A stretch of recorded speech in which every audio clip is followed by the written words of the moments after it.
Good evening, everyone. Good evening to everyone from YouTube, everyone from X that's chilling. I am very grateful that you are here, and we're going to talk about some crazy news updates. So, I got back from my vacation yesterday. I was covering the UFO news that had happened in the last week. And I find out not only, with the age of disclosure, a bunch of crazy UFO news has come to light, but also, I guess as typical, the real news has gone a bit nutty as well. I mean, we've got, man, so many things going on about these attacks against Venezuela and their drug boats and a possible land incursion. I mean, we're talking full scale war here. This is not like a small incursion or correction. When we say land attacks, make no mistake, the next step is invasion. And gets to the title of this episode a little bit in what Trump himself calls black gold. And we know, if you don't know, go check it out. Venezuela is sitting on an ocean of black gold, right? They have so much oil. It makes Iran, look like a shell station, essentially. They've got enough oil to supply this country for a very long time. And one thing I've pointed out in previous podcasts that I've had is, if you'll notice, the last several presidencies, whether it's Republican or whether it's Democratic, one thing they do seem to agree on is Venezuela's a problem. Now, they have different ways of messaging that to us. But at the end of the day, I think under Clinton, it was because of socialism and communism. Under Bush, it was for similar reasons and corruption. And now we have Trump, and it's because they're running drugs to the United States, like every other country. But anyway, they don't run any more than the big names, right? We know there's the cartels in Mexico. We know there's the craziness in Colombia, which is still unchecked. The presidential candidate in Colombia about a year ago was shot in the head in the middle of the street during his campaign. So it's still like 1986 in Colombia. And every time we've tried to go and fix or help, we typically end up just making things worse. Mexico and their cartels run just ungodly amounts of chemicals into this country. And a lot of those precursors come from our, for lack of a better word, kind of geopolitical enemies. So we've got China providing through back channels fentanyl to the cartels, who then use it when creating whatever they're making, heroin, cocaine, whatever, who then mix it in and then distribute it out to primarily the American public. We are the biggest consumers of these drugs. And I think it's funny that, I don't want to get too off topic here, but that we look to killing these drug traffickers and stopping all these drugs from coming in to fix the problem. But the fact of the matter is, if the demand for these drugs wasn't there, then these cats wouldn't be in business. So I don't think the problem is drugs coming into the United States. I believe the problem is the United States has a problem with drugs, and we need to figure out what that means and deal with it.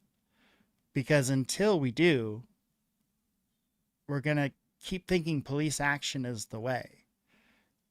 And police action is putting a Band-Aid on a bullet wound.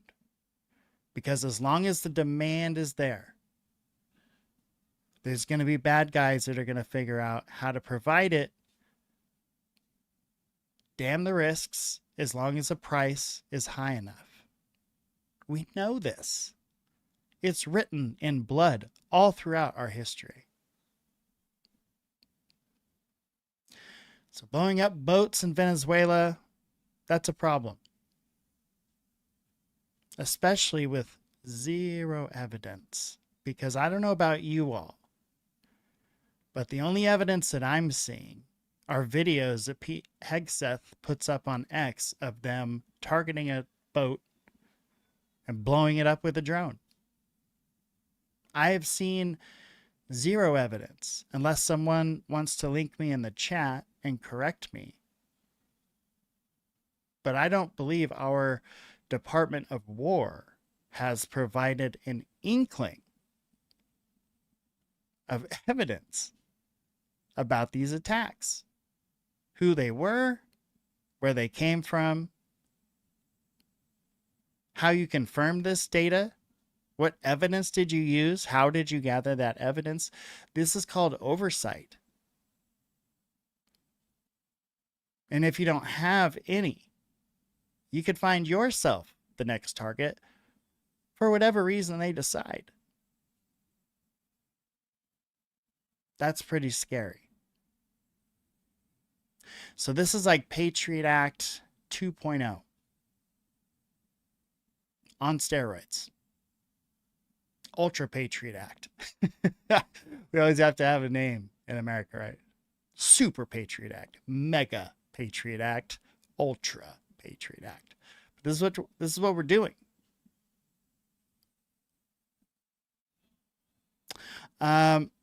So this very last strike that occurred, we took the initial strike at the boat and blew up the boat. However, there were survivors after that explosion. So we went in and we pulled out the survivor. No, I'm just kidding. That didn't happen. Actually, once the first strike went through and we realized we hadn't killed anyone, Pete Hegseth ordered a second strike to confirm all kills, neutralize all targets. So you had survivors after the first strike and then decided to blow those survivors up. This is America. And that is dangerous. Very, very dangerous, as my son screams in the background. All right, now that's a pretty wild thing. And so Trump held a cabinet meeting.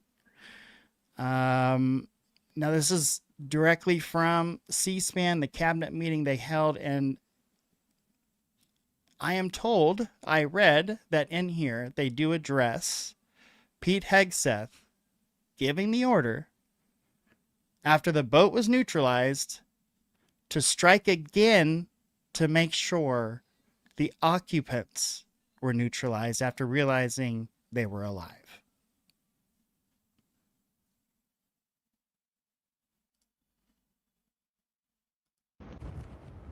Are you all set? Everybody ready? It's nice to be with you. Welcome to the final cabinet meeting of 2025, a year that will go down as the most consequential and successful first year of any administration. They're saying that, not me. Well, I say too, actually, but a lot of people are saying it. And a lot of that is thanks to the men and women in the cabinet. The new and improved cabinet room, I might add. We took pictures down from the vaults. We have vaults downstairs with lots of pictures that haven't been exposed to the world for, in many cases, over 100 years. We brought them up. and we're using them as they should be used. But the cabinet room looks beautiful like it should now. The Oval Office looks beautiful like it should. It was not. It was like the rest of the country. It was in disrepair. 1 year ago, our country was dead, and said to me by many leaders, we had a dead country. Now we have the hottest country anywhere in the world. It's true. The hottest country anywhere in the world. Think of that. In 4 long years of the Biden administration, there were just $1 trillion of new investments in the United States in 10 months. We've secured commitments of over $18 trillion. So they had, in 1 year, less than $1 trillion. That's in a period of 4 years. Think of it, 4 years they had less than $1 trillion. In 10 months, we have more than $18 trillion. Is that right, Scott? It's even going to be higher than that. It'll be higher by And the going end of up. this year. And we're waiting for the Supreme Court case, and it's so important and so vital for this country, because we're not only respected again, we're putting out wars by our trade policies, and we're taking in hundreds of billions of dollars, and our country is wealthy again and secure again, and it's part of national security, and I hope that goes well. I think it's very important, but when you think of the number, we're going to be over $18 trillion in 10 months, and which is. I just want to chime in here for a second. If you were tuning in and wanted to see Flak and you're going, what the fuck? I promise. Flak is coming. We had a little delay, but he's coming. And if you just joined us again, you can read it on the screen there. Pete Hegseth, former Fox News anchor, current Department of War leader. Phew. After neutralizing a drug boat coming from Venezuela and realizing they didn't kill everyone on board and that there were living survivors, gave the order to strike again and kill all the survivors. And this is a cabinet meeting President Trump held today in regards, well, they're going to cover many subjects, but I believe that is a subject that they do discuss. Which is a record times probably 8 or 10 times, I think more than that, for any country. There's never been a country that's had that kind of an investment ever in history. And there's never been a country that's had half of that. It's a tremendous thing that's taking place. We have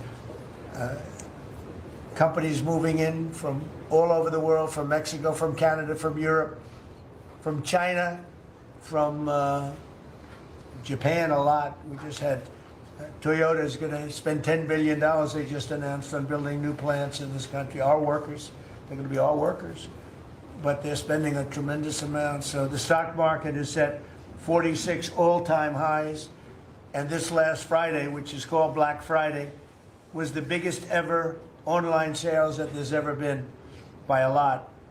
More Americans are working.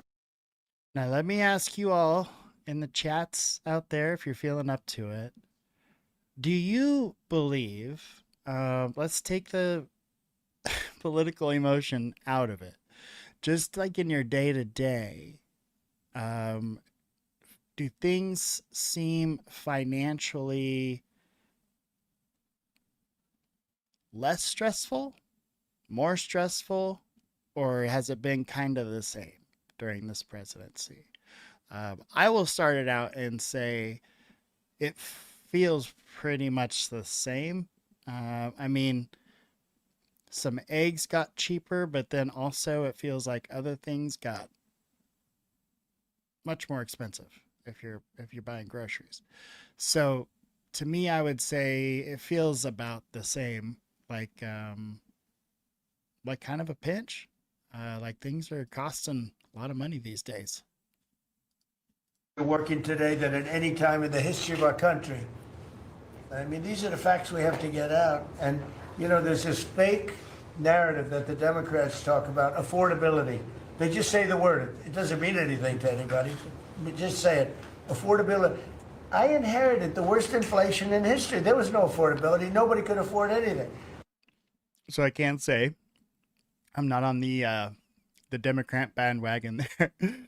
I guess that would be called affordability, what I was just talking about. But I wouldn't say there's nothing to it, because when you're shopping for groceries and you're looking through the aisles and you see things cost two, three, sometimes four times what they used to cost, it's really worrisome, right? You're like, why is that sponge that used to be $1 $5 now? And it's just random things like that, like things that you typically need, and their prices are, we're just seeing, to me and to my individual perception, it feels like we're seeing prices increase across the board on everything constantly. Like we're not even getting a break from it. It's just constantly ticking up. It's like watching that gas meter at the station, it just keeps clicking, clicking, clicking. And you're like, come on. The prices were massively high. Do you remember when we took over eggs? You did a great job on that, Madam Secretary. Agriculture, Brooke. Eggs were 4 or 5 times higher than Could you they'd do ever that been. with the rest? They said don't order eggs for Easter at the White House. And we ended up doing it, and we got the egg prices way down, lower than what they were before. But the word affordability is a con job by the Democrats. They say affordable. I watched the other day where some very low IQ congresswoman talked about affordability, affordability, affordability. She had no idea. Their prices were much higher. As an example, energy, gasoline, we're now at about $2.50 a gallon. We're going to be, I think, at $2 a gallon. We could even crack that at some point. I'd love to do it. And we could do it more easily if we weren't building up the strategic national reserves, which Biden emptied out before the election so that he could try and get elected, meaning he started it, then he got thrown out of the race, and she took over and she kept it going, and they emptied out these strategic national reserves, which are really meant for something else. They're not meant to keep people happy with their gasoline price. They're meant for war. They're meant for problems, big problems. He emptied it out, and then she continued it during the process of trying to get elected. Didn't work out too well for him. And they virtually brought it down to the lowest level, I believe, in history. And it didn't have much of an impact because the prices were very high. But our prices now for energy, but for gasoline, are really low. Electricity's coming down. And when that comes down, everything comes down. But the word affordability is a Democrat scam. They say it, and then they go into the next subject. And everyone thinks, oh, they had lower prices. No, they had the worst inflation in the history of our country. Now, some people will correct me, because they always love to correct me, even though I'm right about everything. But some people like to correct me, and they say 48 years. I say it's not 48 years, it's much more. But they say it's the worst inflation that we've had in 48 years. I say ever. But whether it's 48 years or ever, it's pretty bad. We had the worst inflation that we've ever had. Since last January, we've stopped inflation in its tracks. And there is still more to do. There's always more to do, but we have it down Come to a on. very good level. It's going That's to go down a little bit further. You want to have a little tiny bit of inflation. Otherwise, that's not good either. Then you have a thing called... This is like, and look, he lives a different life than we do, right? I wouldn't expect him to really understand. Could you imagine President Trump shopping for his own groceries? No. Or President Trump really just concerned about any amount of money under $1 million in general. It's just not. So it's just a different, way of perceiving things, and that is our reality, is our perception. So if he sees numbers and the folks around him can make those numbers look good in some way, hey, new employment, just call affordability a hoax, and don't mention wages or anything like that, right? So it's not a full picture. It's a picture that works for him. The problem is that this one stings, right? Because we're all feeling it in our pocketbook. At least probably most of the folks, watching my show. Maybe some aren't. And it's not about like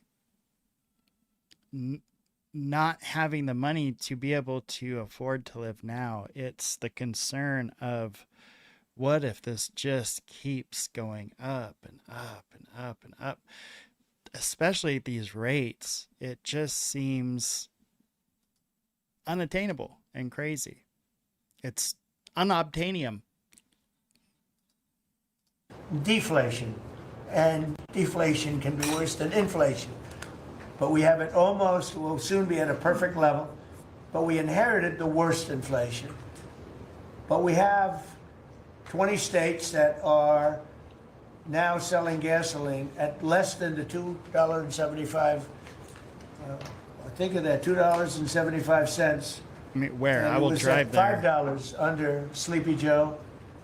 Grocery prices are down with the cost of Thanksgiving turkey this year down 33%. It was lower than 33% lower than under the Biden administration. Egg prices are way down 86%. Thank you. And mortgage rates, despite the fact that we have an incompetent chairman of the Fed, a real dope, who should reduce rates. I saw even Jamie Dimon said he should be reducing rates. I never saw Jamie Dimon say that. I wonder why he said that. But he really said it because he's right. Look, I did real estate for a stint, and I will tell you that when interest rates are so low, like 1%, 0 point something percent, when interest rates are that low, well, you remember what happened just a few short years ago, right? Folks couldn't, homes with 3 bedrooms, 2 bathrooms, 4 bedrooms, 2 bathrooms were getting just flooded with offers. And people were literally in like waiting lines to try to get into homes, which drove home prices through the roof. So it's all relative, right? It's all relative. It's not a simple process making adjustments to the economy. Ron, what's up, buddy? So Ron says $6.50 a gallon of gas in Canada. I mean, that is very high. And also countries in Europe pay a lot more for gas than we do. So that is why Trump calls oil black gold. And he's not alone in this. Many generations of folks have called and referred to oil as black gold, because that indeed is what it is. We all need it, especially in North America. Gotta have that oil. We gotta have that gas. Gotta have it. Elon managed to shift some of the demand, but it's not solved. And in the trying to resolve it, then you, of course, are presented with a new set of challenges. Okay, so we haven't gotten to the Hegseth part. I might skip forward just a bit, because what he has to say about Venezuela and what Hegseth has to say about Venezuela is, I think, very critical at this point. But we have a guy that's just a stubborn So I'll tell you what I'm going to do. I'm going to cheat. Oh, I can't cheat because this is C-SPAN. Now, if this is YouTube, I could cheat and just pull up the transcript and get to it. Probably doesn't like your president, your favorite president. But 125, 150. Think of that. So we got it down from 13 of a year over the course of a presidency. 1 year made to make the insurance companies rich. Their stocks have gone up 1,000%, not 1/4 of 1%. I got to. Okay, sounds like they're shitting on Obamacare there. is now, but you won't be paying income tax. We've slashed $1 trillion in costly job-killing regulations, saving them big back refunds out of the tariffs, able to catch us. Okay, hold on a moment, folks. Social Security. Nobody's ever seen anything like it. So I know there has been talk about using some of the monies from the tariffs to provide some kind of tax refund or stimulus payment or something along those lines. So let's see what he has to say about that. So think of that. And in addition, you get, if you buy a car, this is great for our car industry because we have a lot of horrible health care. We would have impact because Obamacare is a disaster. I said it years ago and I say it now. And the money should be paid, taken away from the insurance company. Obamacare was made to make the insurance companies rich. Their stocks have gone up 1,000% in a short period of time because the money goes to the insurance company. I want the money to go to the people. Let all the money go to the people. And let the people go out and buy their own health care. And I see on television, people are advertising now, we will help you buy health care. We will go out and help you buy. That's becoming like an industry because of what I said.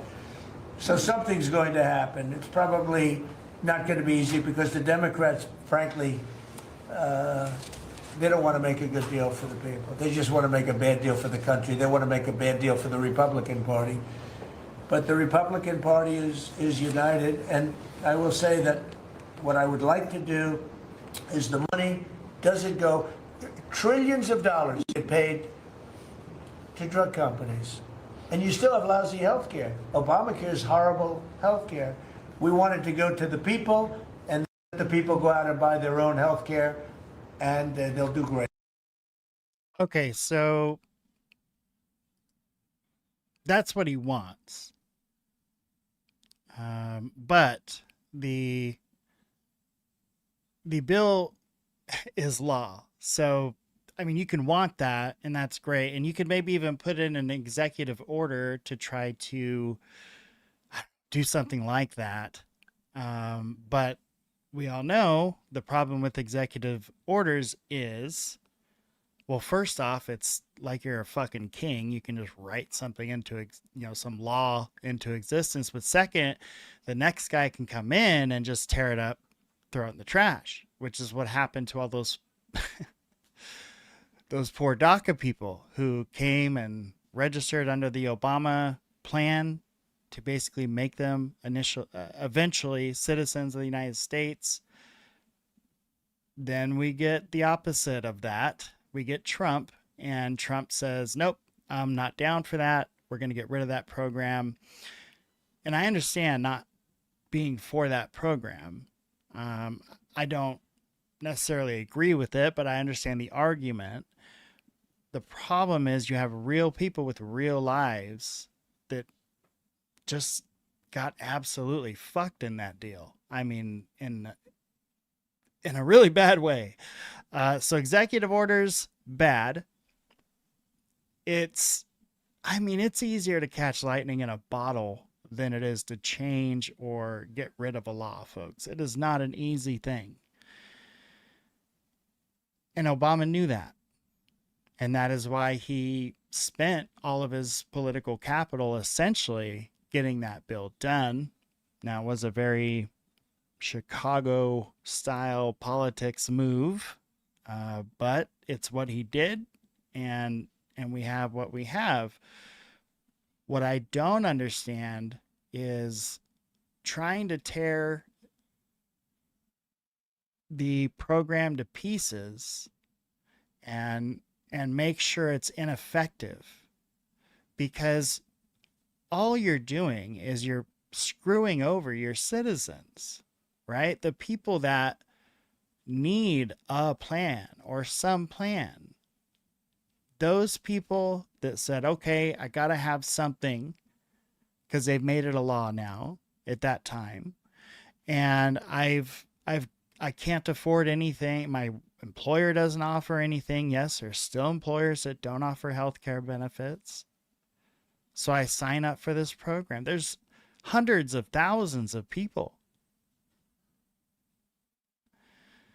that rely on it for their health care. So to just rip it up instead of trying to fix it, I just don't understand, because people suffer in the meantime. And that really irritates the hell out of me. Okay, I'm sorry. Let's find this Hegseth quote, shall we? Great. They'll do great. So we're negotiating that now with the Democrats. Well, congressional Democrats want the largest tax hike in history. I proudly signed the largest tax cuts in American history with the Great Big Beautiful Bill. The Great Big Beautiful Bill, the biggest piece of legislation ever signed, and that includes the extension of the original Trump tax cuts, but it's the biggest tax cut ever signed, and it includes no tax on tips, no tax on overtime, and no tax on Social Security. Nobody's ever seen anything like it, so think of that. And in addition, you get, if you buy a car, this is great for our car industry because we have a lot of car plants. We're bringing back the automobile. Okay, so I'm going to guess this gets addressed maybe in the media portion. So forgive me, folks. I wish I would have had the time. You people are crazy. I'll let you know when there's something wrong. There will be someday. In good health. But you want to be able to go and buy what you want. I imposed historic tariffs that are now bringing in so much money that nobody's ever seen anything like it. And countries that were ripping us off, including allies, but they were ripping us off for years. I won't use the names. I won't mention Japan. I will refuse to mention South Korea. I will not mention names. Wow. But they were ripping us off like nobody's ever been ripped off before, and taking horrible advantage of your country. But now we're making a lot of money, because of the tariffs that are pouring in. And it's really national security. Among everything else, it's national security. We've also rapidly turned the worst border crisis in world history. I believe we had the worst border ever in history. I don't care if you had a fourth world country. You know, we allow third world country in. We would allow fourth world war countries in also. It doesn't matter. There was never a border that was as bad as our border. We allowed anybody in with no checks, no vetting. So we've rapidly turned the worst border crisis in world history into the strongest border in the history of our country, and probably one of the strongest borders in the history of the world, because we have nobody coming through. And I want to thank our people. The Border Patrol is so amazing, ICE, and I want to thank the military for the backup, because they're standing right behind them. And that was really nasty for a period of months, and now it's no longer nasty. Now they don't even come up. Nobody comes up. It's an easy job. It made your job a lot easier, because they know they're not going to get through. And we take people in, but they have to come in legally. For 6 months in a row, 0 illegal aliens have been admitted into the United States. You believe that? 0. We had... Okay. So y'all know that's got to be complete bullshit. Come on now. I was born at night, but not last night. Probably doing better than anybody. And they said he didn't have a chance. I'll tell you, the one... Sorry, darling, that's progress. Trump, we're having to rebuild that. So whether it's freedom of navigation and technology, and that's... But we're going to go around the room, and we'll start with Pete. And you... Okay, now I don't... I haven't watched this, so I'm not sure what we're going to hear from Mr. Hegseth. But again, I'm gonna stress this because I do think it's important. If you're just joining, we took out another boat by a drone, neutralized the boat out of commission. Report comes back, there's survivors on the boat. What do? Order a second strike. Neutralize all targets. That's what Mr. Hegseth did. This was a cabinet meeting.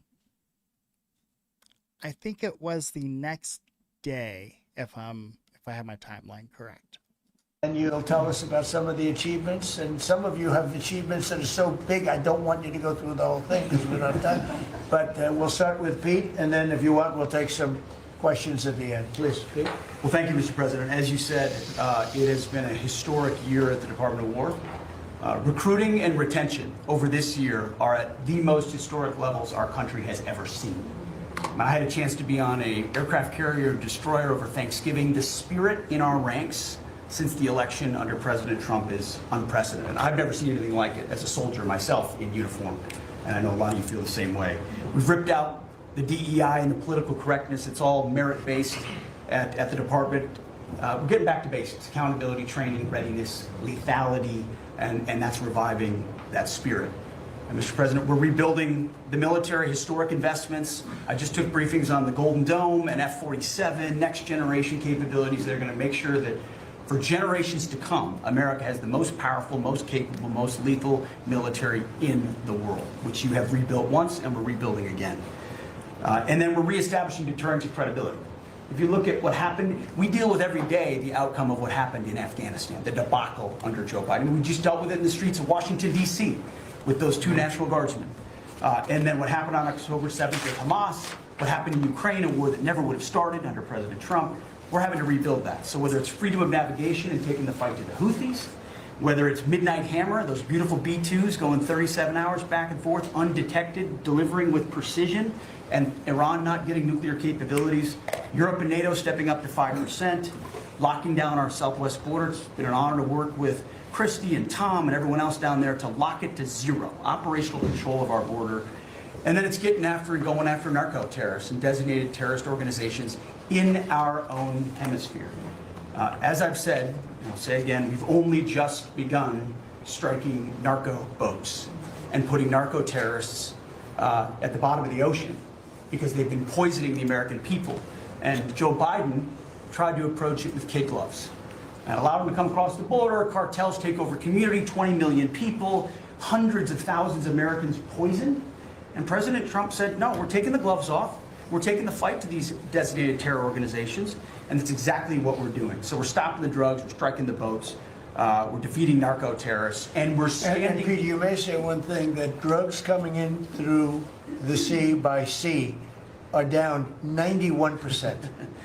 And I don't know who the 9% is. I'm not sure either, sir. But down 91% by sea. We've had a bit of a pause because it's hard to find boats to strike right now, which is the entire point, right? Deterrence has to matter, not arrest and hand over and then do it again, the rinse and repeat approach of previous administrations. This is meant to get after that approach. And I will just end by saying, as President Trump always has our back, we always have the back of our commanders who are making decisions in difficult situations, and we do in this case and all these strikes. They're making judgment calls and ensuring that they defend the American people. They've done the right things. We'll keep doing that, and we have their backs, Mr. President. Good job. Thank you very much. Howard? Yeah, interpretation. If they're from Venezuela, shoot. And don't shoot to miss. No fire. Don't fire a warning shot. Shoot to kill. We set out to stop the ripoff of the United States of America. This is about global change of trade. We've been ripped off since 1945 when we set this policy. So we set out, and together with my partners, Jameson Greer and Scott Bessent, we set out to change that. So we started, the first one was the UK deal, right? We asymmetric. They pay us 10%, and we get charged nothing. That allows us to export, and that began the process. Then we did the biggest, the European Union, 450 million people, $20 trillion economy. They completely opened their borders to us, and we charge them 15%. That makes America $100 billion a year and turns it back to where our economy is the best. And so it proved that President Trump's trade agenda was the right trade agenda. Then we go to Japan and Korea. They offer us $750 billion in cash to build in America at the president's direction. And we're going to start, as an example, nuclear, right? We need to have a nuclear arsenal in America of power, the generation of power. So we're going to build hundreds of billions of dollars, financed by the Japanese and the Koreans, meaning they give us the money, we build it here, and we split the cash flow 50-50. We're going to build ships $150 billion worth of ships in America. That changes the way things work, right? After those trade deals, then you go to how are we going to reshore, right? Let's start talking about the auto industry, right? We've been competed against by Koreans, the Japanese, the Europeans. We're kicking our tail. President Trump changed it. 25% tariffs, bring it all home. This year, General Motors stock up 40%, Ford up 34%, and on the same day that we announced we had set all the tariffs, Sean Fain, the head of the United Auto Workers, called and said, I can't believe I'm calling a Republican Secretary of Commerce to tell the president that this is the greatest administration for auto workers in America. The stock's up and auto workers up. That proves that President Trump understands how to take care of the whole ecosystem, both the companies and, more importantly, the people who work there. Semiconductors, right? We didn't build any. The Biden CHIPS Act was a $60 billion giveaway, right? We've now turned that. $300 billion is committed to America. That's going to go up to $750 billion in the next 60 days, right? And then you go to pharmaceuticals, right? $250 billion being invested in America, and then working together with Bobby Kennedy, right? Pounding away on that MFN, working together as a joint team. They're coming to over $250 billion and cutting prices in half. We did the golden share of U.S. Steel to make sure the Mon Valley is protected.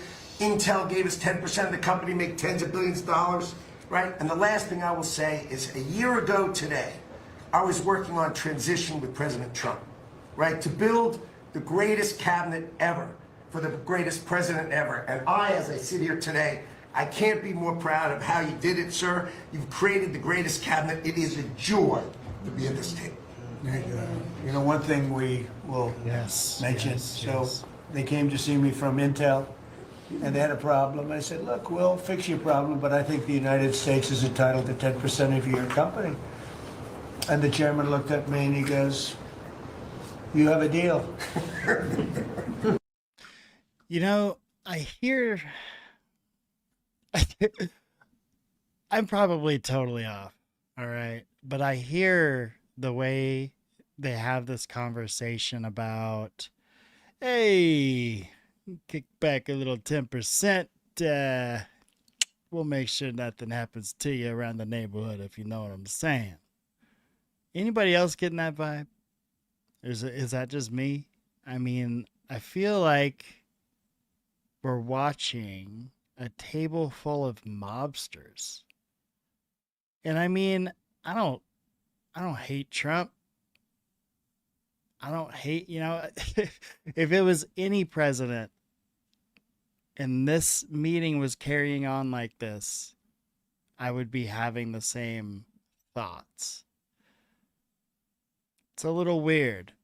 A little strange.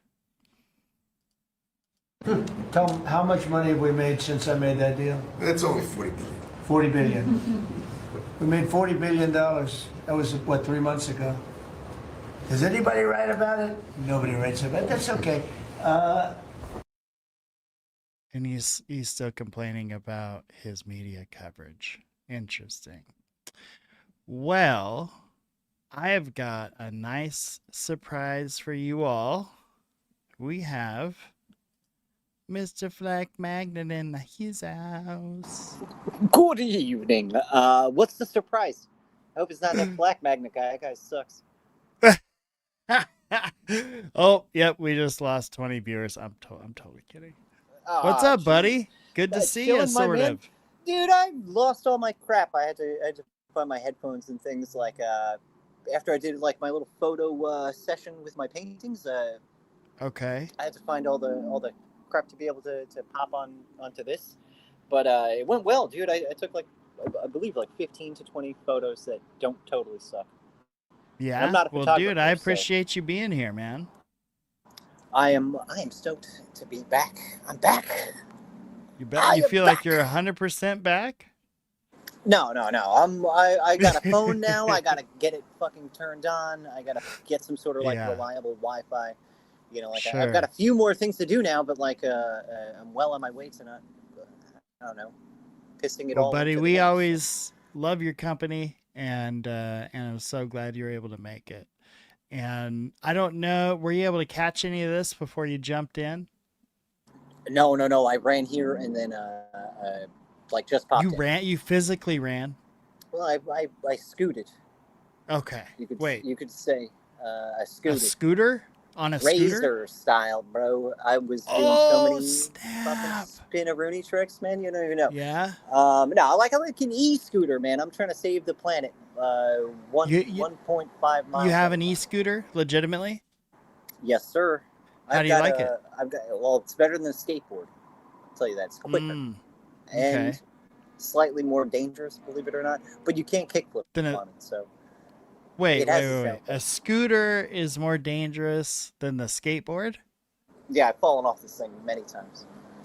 Wow. Well, Yeah, what I live happens? Why do you dangerous, dude. fall? I live dangerous. Speed bumps, man, or gravel. It's going 20 miles an hour on like hard rubber wheels. You hit one rock and you're gone. Yeah, you might want to so avoid you- those speed bumps. Yeah, I don't like helmets. Cool kids don't like helmets, so I refuse. Dude, and but I you're not a bang my cool head on. kid. You're an old man now. Put a helmet on that dome. All right, touche. I don't- You're I not don't the wanna first person interview to say you. that either. So I don't want to interview you and wait 5 minutes for you to complete a sentence. that I already. mean, I do it. I that do happens it. as we're speaking now. But I know what you're getting at. I'll try and keep the head trauma to a minimum. Just be I promise. careful, man. That's all I'm saying. Just be careful out there.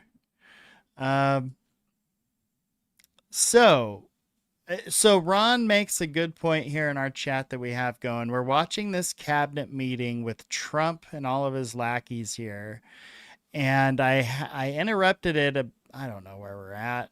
Maybe what's this? Yeah, but the 40-minute mark. I had to pause it and say, "Oh my God, I feel like I'm watching a mafia movie." Oh yeah. You just gotta You think. get that vibe? Oh yeah. Like who gave like him instructions? As he was growing up, I believe like it was Cohn, who he got all of his I guess blackmail tactics from. You could say. I mean, the guy's got his face on his back, right? Doesn't Cohn have Trump's face on? Or no, is it Nixon? He has It's Nixon's face on his either back. one of them. If any of them have each other's tattoo, that's kind of weird anyway. I've only got like 2 or 3 of my friends tattooed to me, and it was on a bet that I lost. Okay, so Their face is on you? yeah, man. Shut up. Yeah, portrait style, like You big put. big ones. Okay. All right. Well, where did you put him? It's confidential. I'm gonna plead the fifth. 1, 2, 3, 4, 5, 5th. All of the ones, all the amendments, and the fifth. I heard a rumor that you had one on your unit Yeah. that said if you can read this, you're standing too close, supercalifragilisticexpialidocious. Yep. That was it. But it had to go around to the back. That's true. Spiraled around the beehole. Yeah, because Oh my gosh. very limited real estate there. I'm not trying to brag or anything, but Yeah, I mean, actually, you know, it's not I a brag. It's an opposite of a brag. There's limited real estate down there. I always think, like, how cool would it be if I had, a monster down there? But then I think about the real life struggles you go through, and I think, I'm fine The with my little dangers guy. of sitting on yourself at any given point of time. Like Yeah, riding a that's bicycle, real. just owning a pair of testicles is dangerous. Oh, But if you that is the also had truth. a hog to fucking go along with it, that thing's getting in the middle of everything. You can't wear shorts. You down in bend the down the wrong way. spokes. Yep, you're hanging dang real quick. Oh, buddy. All right. So, Hegseth, we're blowing up these boats coming from Venezuela full of drugs, right? You aware of this? Okay, all right. Okay, yeah, I've heard these things. You've heard these things? I mean, he posts it on X every time we have a video airstrike of one. So yesterday, I believe it was yesterday. They find a boat. They blow up the boat.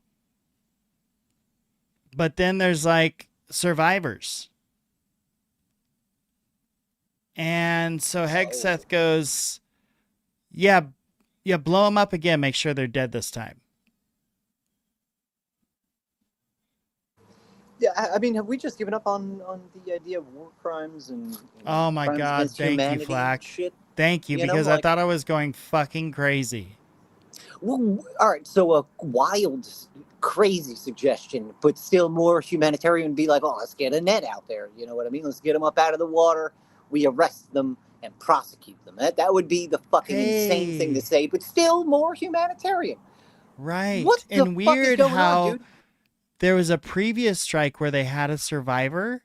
We have heard nothing about that survivor. Not a fucking peep from any news source, any official, nothing.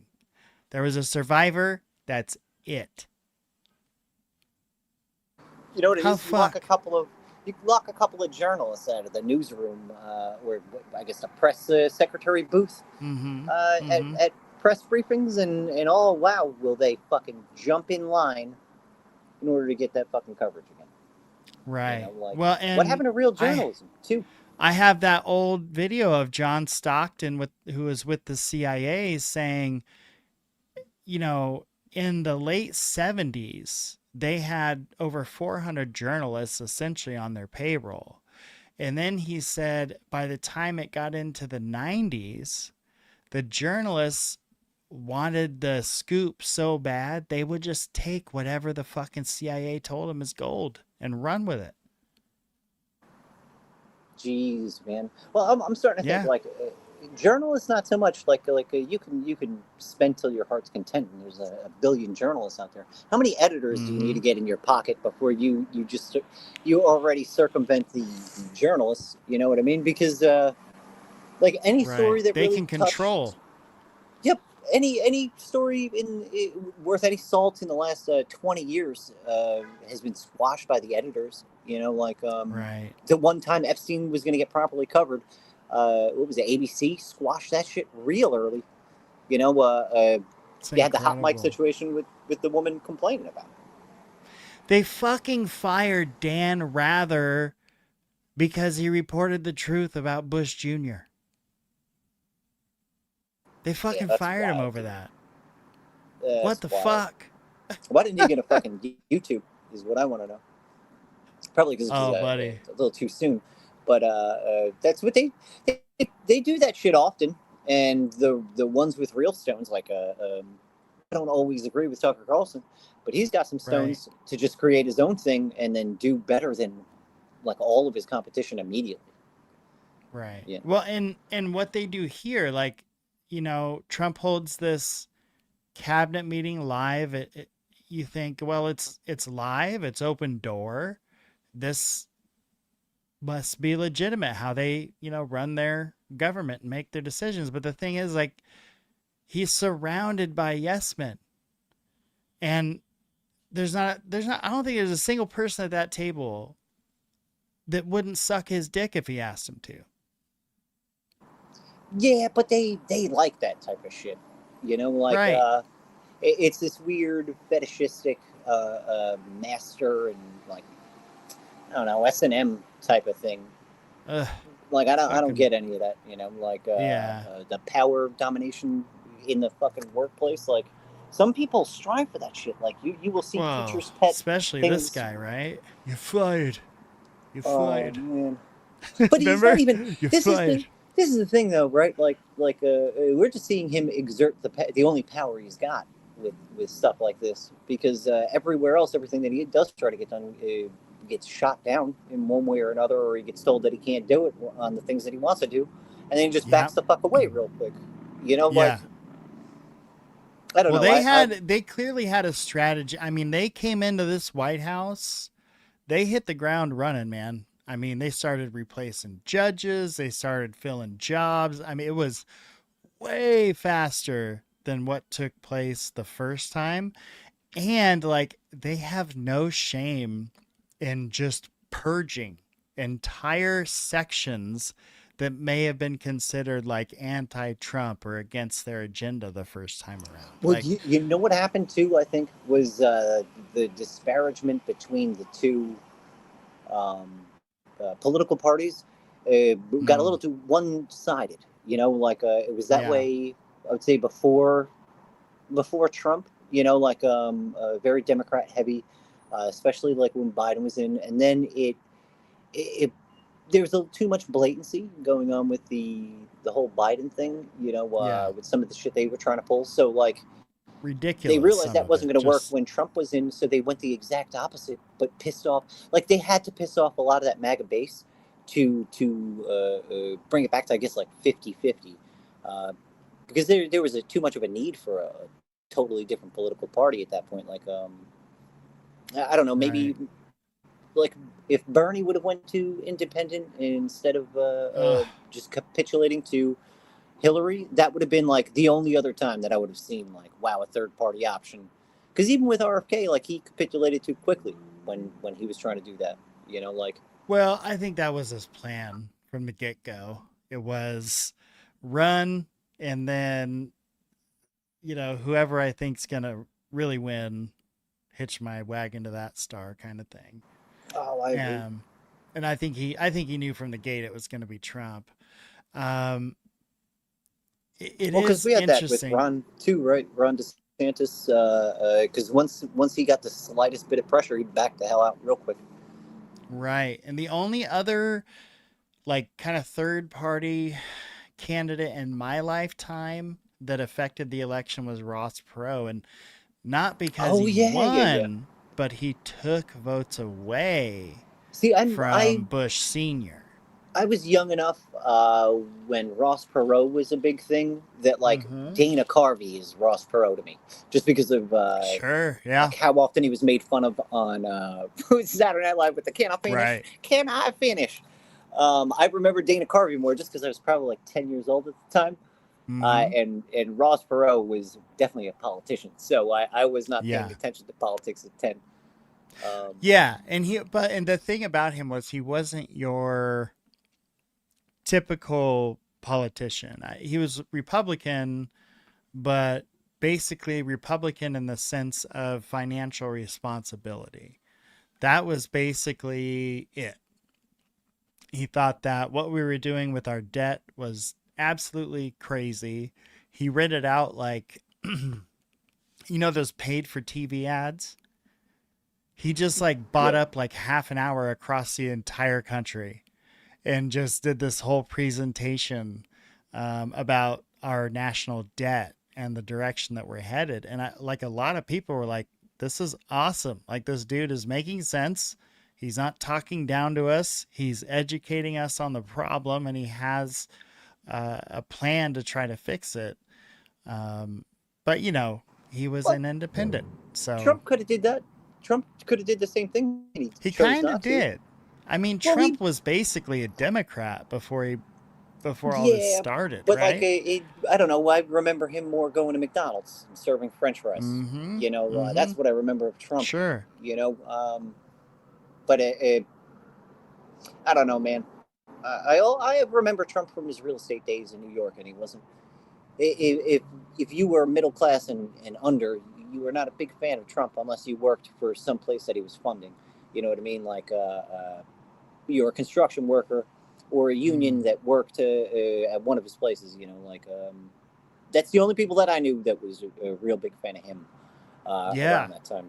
Like Yeah. And in general, I mean, in most of New York City just fucking hates Donald Trump.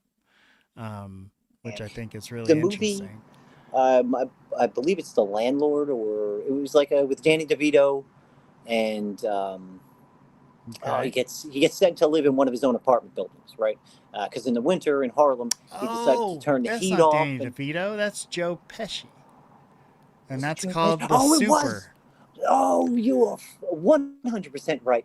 Oh Bro, my I'm like a God. movie. I have like a movie AI in my brain for real. I should do that. I've seen enough damn movies, and I've seen that Yeah. specific movie like 4 or 5 times. Oh, that's hysterical. Okay, so Classic. yes, thank you for correcting me. But that was based on Donald Trump, dude.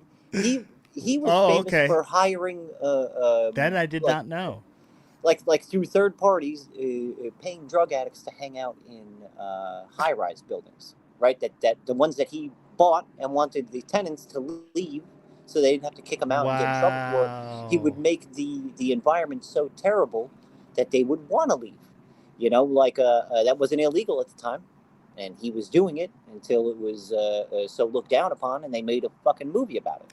But that was about his tactics about trying to get rent controlled people out of high rises in Harlem and Yeah. Upper Manhattan, Washington Well, Heights too. that's kind of his SOP, right? Is push the limit as far as I can. And then if you tell me I'm breaking a law, I'll stop. Show me the law, and then I'll stop. You know. Yep. Where Um, just some that like I can agree with that to a degree. You know what I mean? mm-hmm. I don't think people should be policing how you speak or what you're doing on the street Oh as long God, as it's not bothering it. yes. Right. But I don't know. Fucking hiring drug addicts to sit in the lobby of someplace is fucked up to try and get the tenants to leave. It's So highly, highly, highly immoral. yeah, immoral to say the least. There's a bunch of other words you could string together, like a cunt move. That's one of them. But well, I'll leave it there because that's when I start swearing. I don't know. I grew up in New York. I know how expensive it was to live, and I mean, there's a certain class of people where it doesn't matter how much the groceries are. Right. They Like if don't you, even shop. yeah, People well, shop for them. yeah, oh, exactly, right. So they don't even know how much things cost. Like Jerry Seinfeld has more money than God. Was asked. Mm-hmm. This is like years ago, before it became a thing to ask rich people how much they think shit is at the grocery store. But he was asked how much does he think eggs are, and he's like, "What? I don't know, $50." He's 50 like, bucks for he eggs. had no idea. Had no idea. That was a sarcastic statement, but like it proved he had no idea what the fuck eggs cost. He was like, I don't know, $10. This is Right. like probably 2008, maybe 2009 when it was Well, that. that was another thing that was funny during the election season, during campaign season. Trump referred to picking up a gallon of milk at the milk store because you go to a milk store to get the Oh milk. my God, it's you can't even you. That's somebody who's never been to a store in their whole life, even though, like, I'm pretty sure he owns a couple stores. He's just never Yeah. been there. Just fucking understand. Right, right. And he was talking about he drives himself, and it was like, dude, you don't drive yourself to the milk store. Get out of here. I've done it several times. I can tell you this is a fact. The wheel was in my hand. I was steering. I'm trying to think of other things you could Oh, say that's that wild. right. That's the 40-year-old You virgin just see it. It talking about slips out, boobs. Right. The boobs felt like sand, Yep. and They yeah, were wonderful. Very sandy breasts. yes, they're Um, very sandy. Ran through my fingers. a farm. I would have believed it if you said, like, I go to the farm to pick it up fresh. That sounds logical. But he said milk store. All right, now have you heard of this Senator Mark Kelly guy? He sounds vaguely familiar. What is he in shenanigans for now? So he's kind of gotten into it with Trump. He criticized Trump's White House way of notifying him of an investigation. He believes it's politically motivated violent threats against Kelly and his wife. Former U.S. Representative Gabby Guilford have increased due to Trump's remarks, he said, and Kelly's press coverage is enhancing his profile as a potential future presidential candidate. So apparently, he's getting the full on harassment from these Trump folks at every level. And so much so, he decided to have a fucking press briefing about it, buddy. What the hell, man? What the hell, dude? Like, no offense to him. I'm pretty sure he's scared right now, and maybe somebody sent him a dead fish in the mail or something. I don't know. But this is like shit that influencers and just normal people with an opinion have done to them, like just being online. Just the typical online Could be. harassment is being Yeah. swatted and threatened with death. You know, like Absolutely. I believe Absolutely. a certain TJ misdemeanor has threatened me with, I don't know, maybe not threatened me, but has alluded to me choking on a Who? certain phallic image. We don't need to talk about Oh, send him TJ to me in the TJ chat. TJ misdemeanor. We don't need to talk about him. Oh But no, God. that dude talks Okay. loads and loads of shit Yeah. that seem unhinged, and I'm unfazed by it. I don't know. Yeah, I mean that's the thing. Like anybody with a mic can just say anything, right? It's Yeah, but it's also the um incentive program that's online at the moment. You know, like yes, causing algorithmically, problems. algorithmically, talking shit gets you way more traction than anything Engagement. else. Engagement is the name of the game, folks. And if yeah, it's and we can't help it like as a species, right? It's like Well, watching the train also, wreck. so this guy's a senator. You said Senator Kelly. Um, Yes. I've got one question, right? Like, Okay. okay, we've got other senators that actually make threats and death threats and say people should be killed and all that kind of stuff. Sure. Like, shouldn't we be upset about that then too? You know, Well, like here, let me if let me one's run it down for you. Let me run it down for you. So, how this started, Senator Kelly, along with several other Democrats, published a video urging U.S. service members and intelligence personnel not to follow illegal orders. Now, when you're in the service, they teach you this. Okay, it's a very critical part of your training that you better follow a fucking order. The only time you are not to follow an order is if that order is illegal, and you better be damn sure it's an illegal order.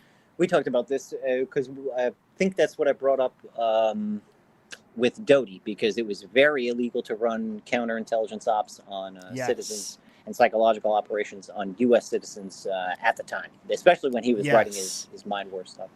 Right. But or not. Michael Aquino is who I mentioned there, but I use that in my argument against Doty. I'm sorry. No, you're good. You're good. But yeah, so like that's kind of why I think Doty's a bullshit artist, you know, and he deserves no respect, you know, like just because if he's going to say now as a whistleblower, but when it really mattered and you were instructed to speak the truth, if you are doing an illegal operation, you should fucking tell somebody and not do that. Yeah, I mean, to me, a whistleblower is someone who puts their current life or livelihood on the line to deliver a message they're that concerned about, right? Like it's that detrimental that we humans know this is going on. It's more important than their own comfort in life, essentially, right? It's that important. That's a whistleblower. I don't think a whistleblower is somebody that comes forward and goes, well, I can tell you what I'm cleared to tell you. Well, that's not, you're basically a spokesperson at that point, you know? Oh yeah, agreed 100%. So I'm gonna let so basically, and that was, I'm gonna finish this rundown here. So they made this video to encourage personnel not to follow illegal orders. Trump then responded pretty angrily. He called those lawmakers traitors, accused them of seditious behavior, and that was a quote, and said their actions were, quote, punishable by death.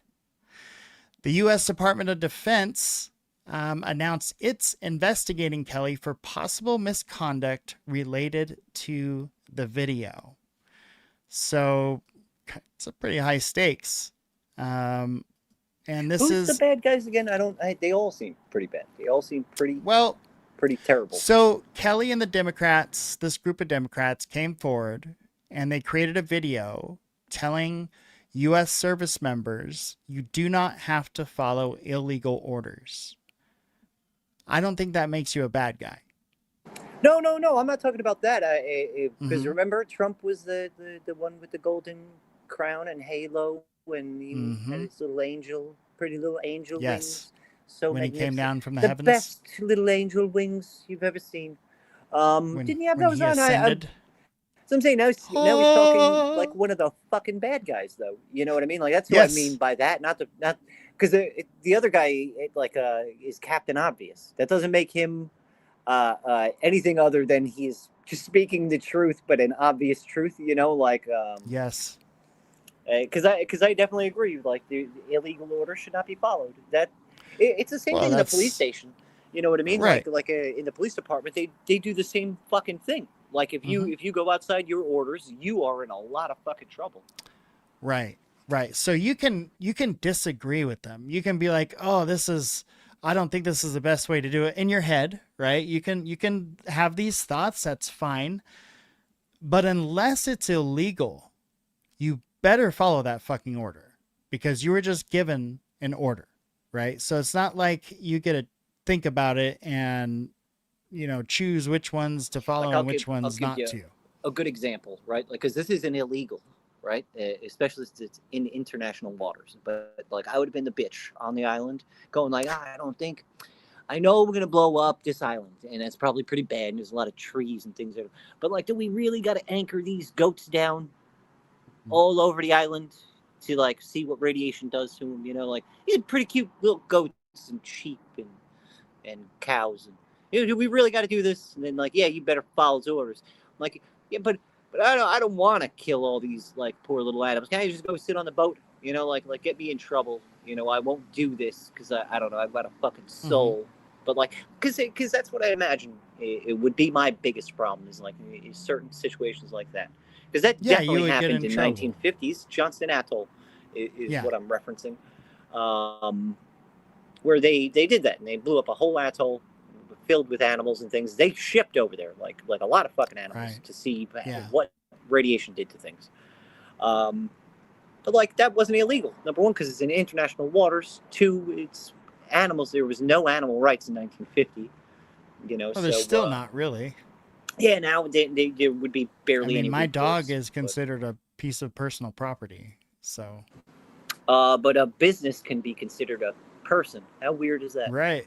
Yeah. Strange Corporation times, my is now friend. got human rights, but a dog is personal property. That's fucking insane, dude. But Strange I'm times. pretty sure that's like what your wife got written down in taxes in 1890. You know, it was like, oh, Janet, personal property. You know, Right. Yeah. A burden. a burden.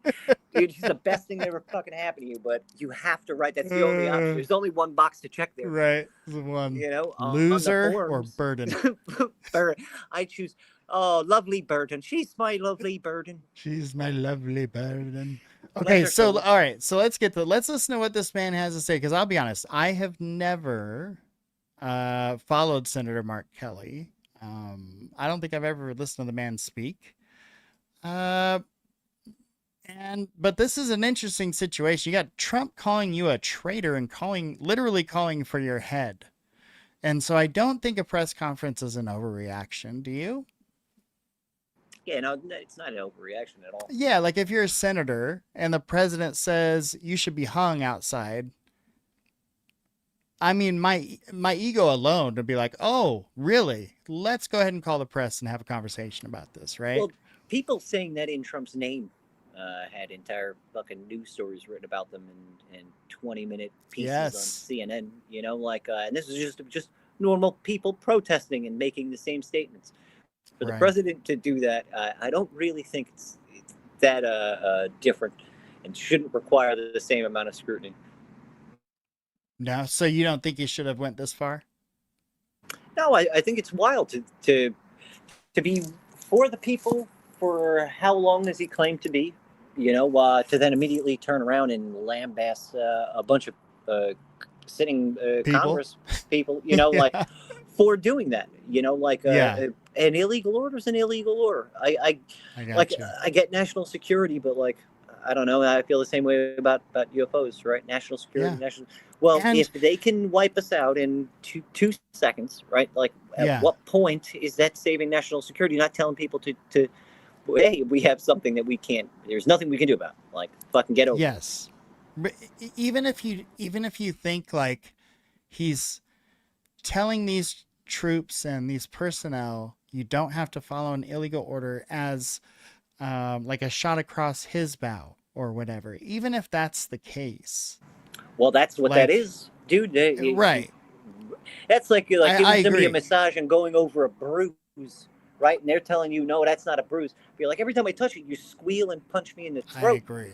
Like, Yeah. maybe that's bruised, sir. Maybe that spot Yep. is sore because you fucking. Oh man, dude, he's doing. I That. totally It's agree. exactly I what's going totally on agree. right now.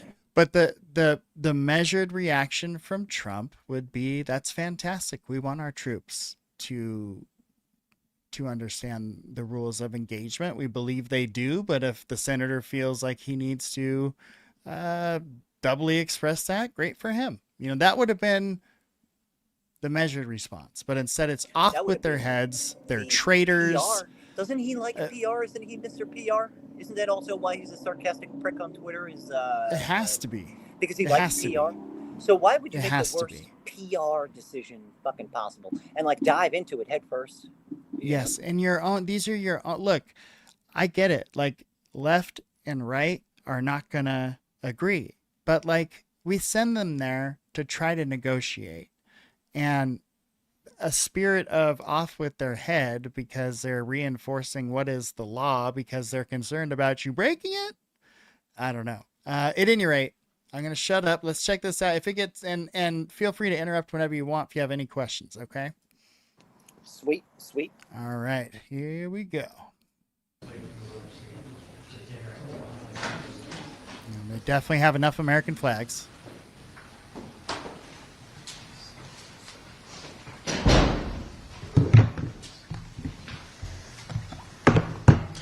Good afternoon, everybody.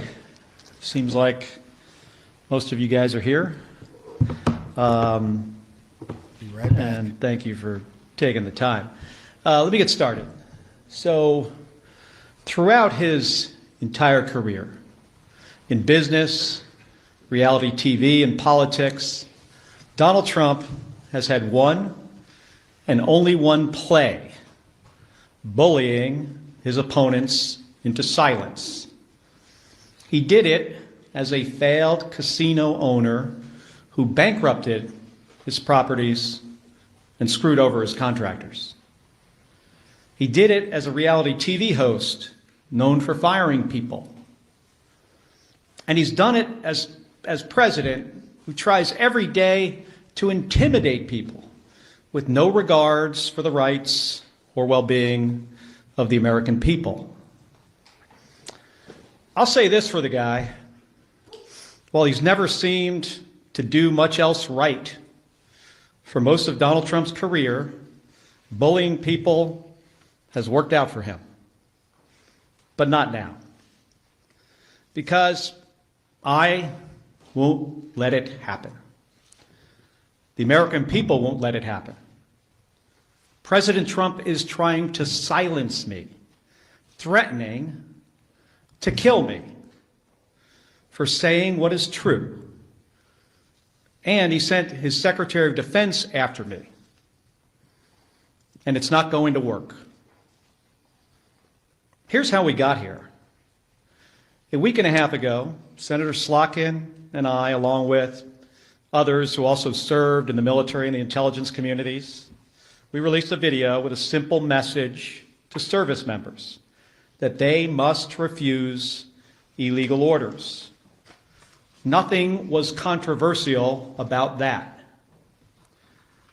Everyone must follow the law. No one may break the law. This is pretty basic stuff. Seeing that video, here's how any other president would have responded. They would have said 2 words: of course. But that's not how this president responded. We've become so accustomed to Donald Trump's behavior that it is worth emphasizing. The President of the United States said that 2 U.S. senators and 4 members of the House of Representatives should be arrested, hanged, executed for something we said, for something that is true. My family knows the cost of political violence. My wife, Gabby, was shot in the head and nearly died while speaking with her constituents. The president should understand this too. He has been the target of. I don't know if you remember that. That happened several years ago. It was during a city council meeting, I think. I did not remember that, but that's knowing that now. That's something that should have been in about 55 different dossiers. Anytime you'd have to deal with this man, you know what I mean? Right. Like to understand the shit that he was dealing with. Like, so I'm gonna now take him out of the category of influencer who gets threats all the time, because shit, an active threat has been made on his wife before. Yeah, he shot his wife in the head. So, I'm going to take that away now, and I'm going to apologize, because that's the right thing to do when you talk out of your ass, because that's what I did. I do the same thing, buddy. No, but this is the age we live in, right? We have our quick, witty opinions, and then also, a fact no one drops later, and we're like, apologizes. oh, and now I feel like a dick. But like nobody apologizes usually, so I'm going to be the example. Good for you, buddy. Shithead for just speaking out of my ass, which is what I did. Hey, the world needs more of that.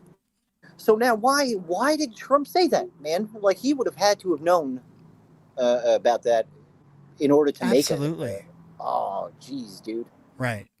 This is a president. He knows all it. The thing is, like, when it's the president, he doesn't have to know. It's just that the people around him are going to let him know, right? So he knows. Exactly. Yeah, well, if they're good at their job, they'll do that.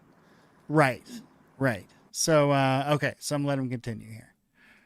Political violence himself. The Speaker of the Minnesota House of Representatives, Melissa Hortman, and her husband were murdered in their home this year. The governor of Pennsylvania, Josh Shapiro, had his house firebombed this year. Then Charlie Kirk was assassinated at Utah Valley University, a place I visited just a few weeks ago with Republican Senator John Curtis. Faced with a wave like this, every other president we have ever had in the history of this nation would have tried to heal the country. But we all know Donald Trump. He uses every single opportunity to divide us. And that's dangerous. The president's words carry tremendous weight. People listen to him. And he knows that. And that's exactly why he does what he does. He makes these threats to silence people. And if that doesn't work, he abuses his power to intimidate people. And with the consent of Republicans in the United States Senate, he has surrounded himself with people like the Secretary of Defense, Pete Hegseth, who will do whatever he says with no question, no matter what. Trump and Hegseth, they care more about publicity than they do about the rule of law. That's how I ended up finding out via a tweet that the Secretary of Defense was ordering an investigation into me. The same Secretary of Defense who has, from the moment he was nominated, has been historically unqualified for this position. Now, this is like dirty motherfucking politics. I mean, this is what it is. I think that's all politics nowadays is dirty as hell. You can't get into it. This is, like it's not, but a lot of times they do a really good job at making it happen, but not leaving a real trace back to them, right? Well, this is like a mask off moment in your face. Yeah, they took the mask off now. Now this is because that's we the people right out the fucking window. Yes, exactly. And I think that's why it's kind of sticking with me, because it's like, damn, this is a little different. This isn't your typical Trump spat. This is a little different. The same Secretary of Defense who is reported to have ordered a second strike to kill shipwreck survivors in the Caribbean. If there is anyone who needs to answer questions in public and under oath, it is Pete Hegseth. Okay. I love it because that's right where I'm at too. That's right where I'm at too. Mr. Hegseth, if we're blowing up boats coming from Venezuela without a single shred of evidence, nothing. They've provided zero evidence, buddy. Not a thing. They don't have to. Yeah, I'm not. Evidence nowadays, to me, sounds more like they'd rather create the false flag so that the evidence is like right in your face than, Okay. I don't know, actually reacting genuinely to a situation and proving so. You know. I get that take, but like also, when you're investigating a crime, and you're investigating criminals and criminal activity, there's a record of all that, right? That whole investigation. Yeah, sort of. But look at how like everything how you went. figured out that boat had the drugs on it in the first place. Well, like think of J6 with the pipe bombs and everything, right? Like everything just keeps disappearing, dude. And then when it's relevant to at least maybe make a worse story fade away, they'll bring out a little bit of information on the pipe bomb stuff. You know, like I don't know, man.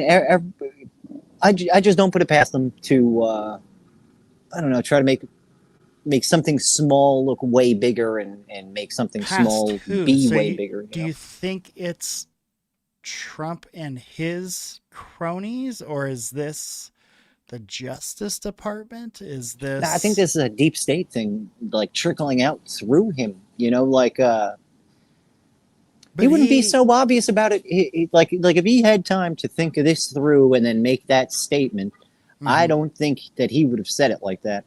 You know, like just knowing his base, Okay. dude. It's the amendment lovers, you know, which we all as Americans should be. Anything that we have won over from the government as far as rights is concerned, we should be very happy about keeping.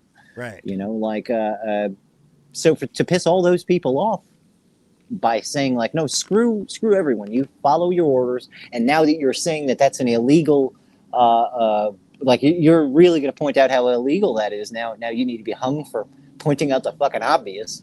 You know, like Right. How are you a traitor for?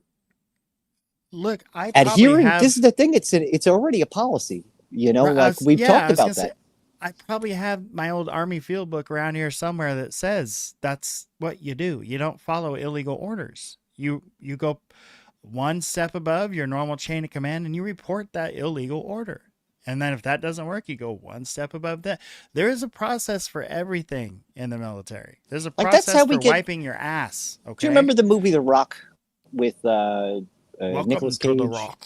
Yes. Of course. Fantastic movie. But point is, like, they were disgruntled mercenaries that had bunched up together to do an illegal act and use what they learned, right? Right. But without what we are talking about here, like chain of command bullshit, could have just done that, right? Like you just not knowing full orders, like but knowing that you have no recourse for I guess outing illegal activities or illegal missions or so on and so forth. Like they wouldn't have needed to been disgruntled mercenaries. They would have just needed to have orders from quote unquote up above to have Well, pulled off that let film. me ask you this, Mr. Magnet.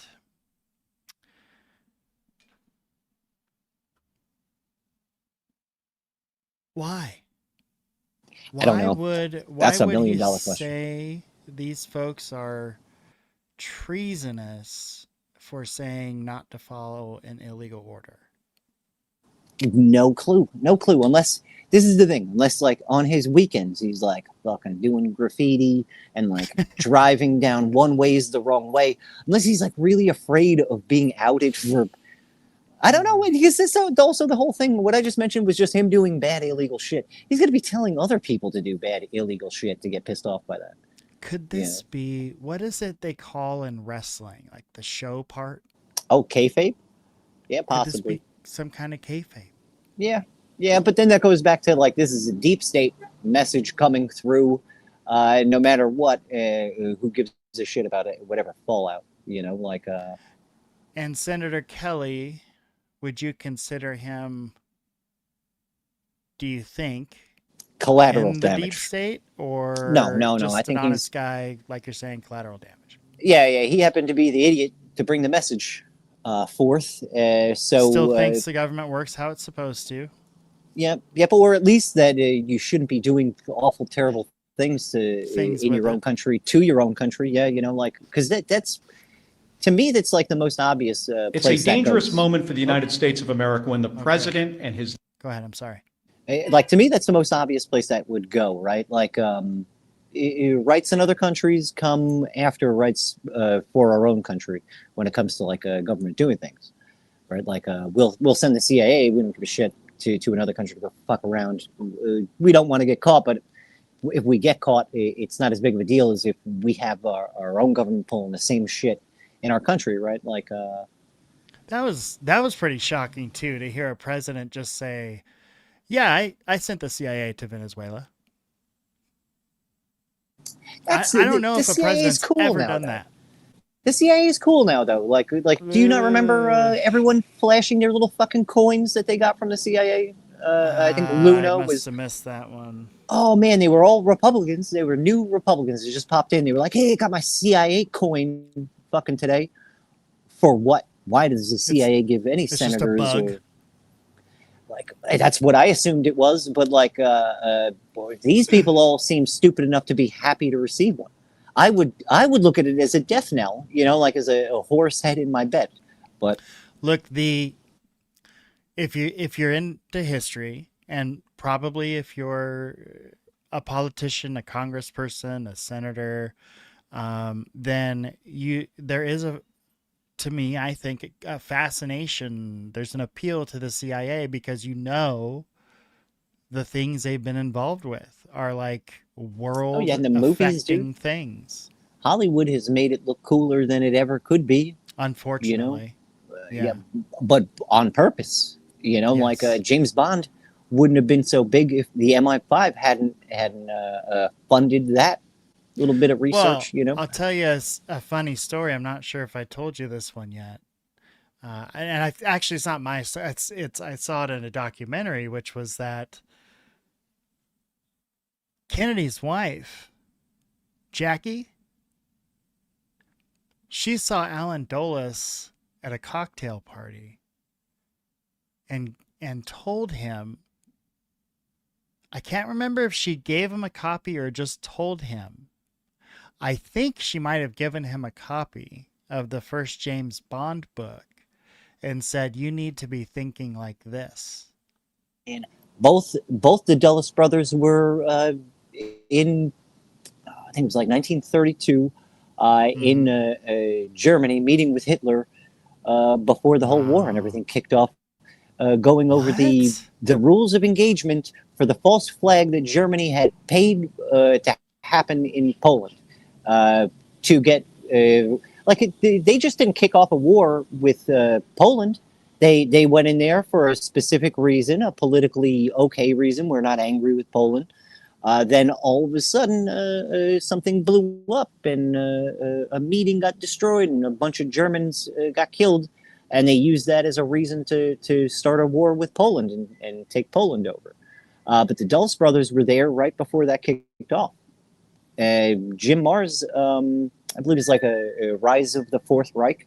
That book talks about it, but he goes into great detail into who else was there, like and knowing that they also had their hand, both the Dulles brothers had their hand in the creation of the Balfour Declaration. They were I believe it was the law firm that was hired to write up that legal piece of paper. How do I sound? Do I sound okay? Oh yeah, you sound great. Okay, I had to move around a little bit. Want to make sure I didn't screw anything up. I But my point is, the Dulles brothers are in such shenanigans all throughout everything that I now don't put it past them. where Them did they come from? oh, they're legacy family. You know, like Legacy family, legacy money. yeah, legacy money. They're lawyers, Okay, so they do law for the government, right? Like for we see this a governments. lot. There's a Dulles fucking base, you know, That's a is Dulles named Airport. after. Yeah. Yeah, we know. But I was saying we see this pattern of well-to-do, well, maybe not well-to-do, but well-off young men who get good enough grades to go to Stanford or Harvard, get Yale. into the Skull and Bones, make those connections through that network, move on to. This is also the other thing, right? Like Mm-hmm. it's generational, and it started in Mm, 18, I believe it was like 32, 1833. okay. But it came from all these same people who were doing like Himmler's the Rune stuff, the Thule Society. It came from those backings. Same thing with it was like the Germanic Masonic orders. Um, Okay. oh, geez, So Schwarzesteiner, I The believe a Black Freemason Stone, the Order orders. of the Black Stone, is the German one, and that it was a black cube, which the Orphic egg, that idea of mysticism comes from that, like where we were not, well, a certain class of man was not born from a woman, but born from a rock that landed like a meteorite that struck Earth and spawned creation. Um, Isn't that kind of what the Muslims believe? There was there's like that meteorite rock that they all go to for Mecca. yeah, but that's the Masons have their own version of that. Like, Okay. like there's also a Jewish ideology What are your as well. feelings on the Masons? Dude, I don't know, man. I know a bunch of them. Like, I'm cool with some lower level ones. I've got asked to go to a dinner or two. Yeah, I wouldn't join. I don't trust the No. entire organization. Like, I trust the few people that I've met that are really cool. Zim is a Freemason. He goes down to the Masonic What Lodge would and stuff. that mean to join? What would you then be obligated to do? You can just go online now. It's nothing nowadays to be Hmm. a lower ranking member. Like, you can just go online and sign up. You pay dues like a union. Yeah. You go out to Well, but lunch. that would take the mysticism out of it. And then I would be dealing with reality. That wouldn't be fun, Flack. Well, this is the thing. Like, it's it's like I the Fisher kid, King. of Like, course. we always talk about this. It's like the Fisher Hmm. King, right? Like, you have to be on the journey for information. You want to have that knowledge, right? So you do it Yes. in a tier-based system, very similar to Scientology, right? And then you have people pay to either go higher. You have them study and study and study and buy more into the bullshit you're selling them, in order to rise in the ranks. And some of it's not Mm. bullshit. So a lot of it is, I don't know. It's like a trademarked lore. Yeah. Well, I don't. I have heard like stories about Freemasons involved in this evil or that evil, but those have been stories, what you would call urban legends. What I know for a fact is that they were an integral part of the foundation of this country. Um, and they were an important part of our own constitution, which we all love. Oh, there's a channel called And S. Williamism, right? And he mhm, does, because he's from London, so he goes to all the 33 buildings and goes into all the Freemasonic what's lore. for us uneducated? What's the 33 buildings? Oh, anything with the 33 in the address, right? Which just so what's happens the in significance of that? that's a big Freemason number. Number Okay. one, big in I think it's gematria as well. Okay. But just very big, but coinciding with all like the 33 address numbers. Usually, the building will have columns, a pediment above it, which is either the rounded archway or the triangular topper, right? Very cool. And then I'm like, very checkered. cool. Yeah. So it's like I do think it's cool though. Like it goes back to the Temple of Solomon, right? Like Mhm. so the facade has to look like a temple in a certain degree. You know what I mean? Like it'll have a rectangular box above it, symbolizing Right. something else. Like all these things have meanings, right? And the more intricate the building, Exactly. the higher That's up it why I is. think it's cool because they do a lot of it has meaning. The checkered floor, I mean, so much of it has meaning, and then they have The great game. The game is afoot, Holmes. You know, this like and that's secrets and secrets and secrets. You know, well, it's a game of chess. That's what they look at it as, right? Like that's how they look at life. yeah, the great game, the game of chess, Okay, and you're like I dig the it. I dig it. the most pop culturist way that I could think of it as is like your time with your maker, right? Like you can challenge death to a game and win, kind of like in Bill and Ted. The game usually though is chess, you know, like and it's because intellect, but it also goes back to it's an old battle game, you know, like Who it's are you one army battling? against another, one kingdom against another. Usually, you're it depends, Faustian bargain sort of thing, like but I don't know. It's usually like I know a lot of people growing up like very professional, and this is like kid savants at chess and stuff like that, where they would Mm, be very selective on who they would even play with, right? Because their sure. grandfather or somebody who like raised them as a small child playing chess.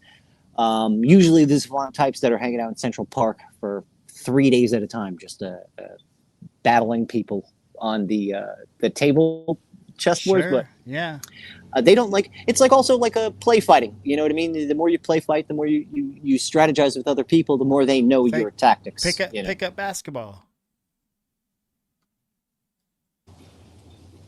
Basketball's a little bit better because it's not easier equated to war, but Well, I you just know, mean like it's like it's fun in that you're trying to win, you're competitive, but you're also yeah, it's but a good you're spirited thing, and you're also teaching others. You're trying to beat them, but maybe yeah, also passing but on a little chess bit of you're in knowledge. somebody's mind, right? Like Mm, if you're yes, you know like if you're a give it the respect that it's due just playing somebody and you're not just like making moves to make like because I have attention deficit, right? So like I if I really concentrate I'm pretty good at chess, but usually I don't have the patience to sit there and play a game for 4 or 5 hours like some of the people would try to play with me, and I just don't have the patience for that. So like I don't give it the right, respect, you know. So somebody's not getting inside my head. But if two yeah, war generals were to play chess with each other, I'm pretty sure by the end of it they know uh, uh, each other pretty well. absolutely, absolutely. Yeah, I mean, and chess is boy, what a game, right? It goes back so far, and it's always been They don't know how a far back, by the huge way. measure It goes of back before time, my friend. it's, it's a Back before crazy thing. recorded time, Nobody and it can was tell played a you little when it different. started. But yeah, no, like I a Middle East question mark before right. like 12,000, not 12,000, like 1200 BCE. You know, That's question mark. insane. They don't know when the hell it's from, Yeah, it's but it's always insane. been around. Yep, yep. And the rules have always been the same, pretty much. But yeah, it's always been this benchmark almost of intelligence. And I'll never forget, I was around in the 80s when the guy lost to the computer. Do you remember that? Oh, did it break him mentally? Like Broke him. he was fucked after that. But that's like, Broke oh him. man, this is why it's unfair. Computers are just unfair, right? And not for everything. Like a computer runs out of mayonnaise If it's your sandwich robot, it's going to be fucked. It's not going to know like, hey man, I could just make mayonnaise with all the ingredients I have in here, because it's not prompted to do that, right? Unless Right. eventually it will be. I should keep my mouth shut because I'm That's making the the thing. robots better. Yeah. But Oh, dude, trust me, there's a lot of people out there intentionally doing it at a much more professional level. So don't worry about it. damn cut. Oh, you know what? I'm gonna keep my mouth shut because I'm about to fill in another deficiency that they have. That What is I'm it? just not gonna. I'm not. It's just no. You know That's what? what our show's about, dude. We want to Deficient we want pointing to at push this shit out so that people know, you know? Oh man! All right. They don't have any real chefs. Okay, they have these Ah, okay. corporatized above touching a pan, figuring out all these things. You know, like they have a guy who's Ah, never washed laundry, setting these robots to wash laundry. You know what I mean? If they mm-hmm, figure out they just get mm-hmm. somebody's grandma to come in and show them how to fold clothes, that'll be the best robot Yeah, you ever had. But they're not doing these yeah, things. They've got Jerry from accounting, who's now just been promoted to the IT department that's to do right. this. You know, I assume that's Absolutely. how it And works. I don't know. dude, it's funny you say folding clothes. I was just saw on this video the other day of some of Elon's robots folding clothes, and I was like, "Oh my They're shit at god, it, dude. we're getting close, buddy. We're getting close." As a Um, younger man, I worked retail during the holiday season, which in New York is a war zone, this dude. last holiday season. No. This is a while ago when I was like Okay. probably like 17, 18. Yes, you'd have to be a young man to Right. deal Well, with to some be of that, I'm stupid enough to sure. take the seasonal Right. retail job Ugh. at a Forever 21, dude. I've seen women. This is these. I assume they're the smarter sex. Not You anymore worked at after a watching Forever this, 21. dude. There was one in 14th and Union. It was like 3 or 4 floors of chaos. Dude, you need a job at that time. You're buying all these expensive gifts for your family and things, and you don't want to go to hooking. That's the last place you want to end up on Christmas. Um, so, Oh my dude, god, dude, you're killing folder. me. They hire folders, Oh. right? Like, which is what my job was basically a folder, which is like every hour you walk around and you refold all the shit, because women will walk in there and they'll go, oh, it's a small on top. I'm a medium. Let me slap this whole pile of sweaters over. Boom. Find the large is all the way at the bottom. I didn't need that. So then they flip out all the rest of the pile to find the fucking one medium that's left. Right. And then they go, this is ugly. And then they throw it on top of the pile. And they walk away. Then somebody's going to come and fix that all the time, because they just imagine how it would be trying to find anything in that. I'm still getting flashbacks. You're Oh, giving me buddy, you made my PTSD tummy right now. hurt. Oh my god, my stomach hurts from laughing so hard at that. I just Oh, picture dude, you if I open a store, everything's doing on a that hanger. job, and I can just hear you bitching the whole time. Just in shock. Just that was me, because Folding I fucking wasn't angry clothes. enough, or I didn't hate the world enough at that point in time to swear on at work. You know, I'd keep it Oh pretty toned god. down, but I would be standing there in shock as I'm folding the pile, women slapping it over. Pam. It's like, cashmere sweaters are supposed to be handled gently. You don't even wash these things in the normal fashion, Oh and you are god. slapping it onto the ground, lady. How dare I go to Greta Thunberg real quick? Okay. All right. Hold on. Hold on. I must breathe. All right. We're gonna get through this. Damn it. Okay. Mark Kelly again. Folks, if you just joined us, Yeah, we're gonna have to send him a box of like chocolates or something, a thank chocolates. you card or something. I don't know. Yes. I feel Yes. like he the Um. pat on the back and the high five. Yeah. Maybe. So Mark Kelly, whose wife was shot in the face a few years ago at a city council meeting, was just threatened by President Trump because he was amongst a group of Democrats that decided to make a video that reminds government service members following an illegal order can be resisted. If someone gives you an illegal order, you do not have to follow that order. You can report that order.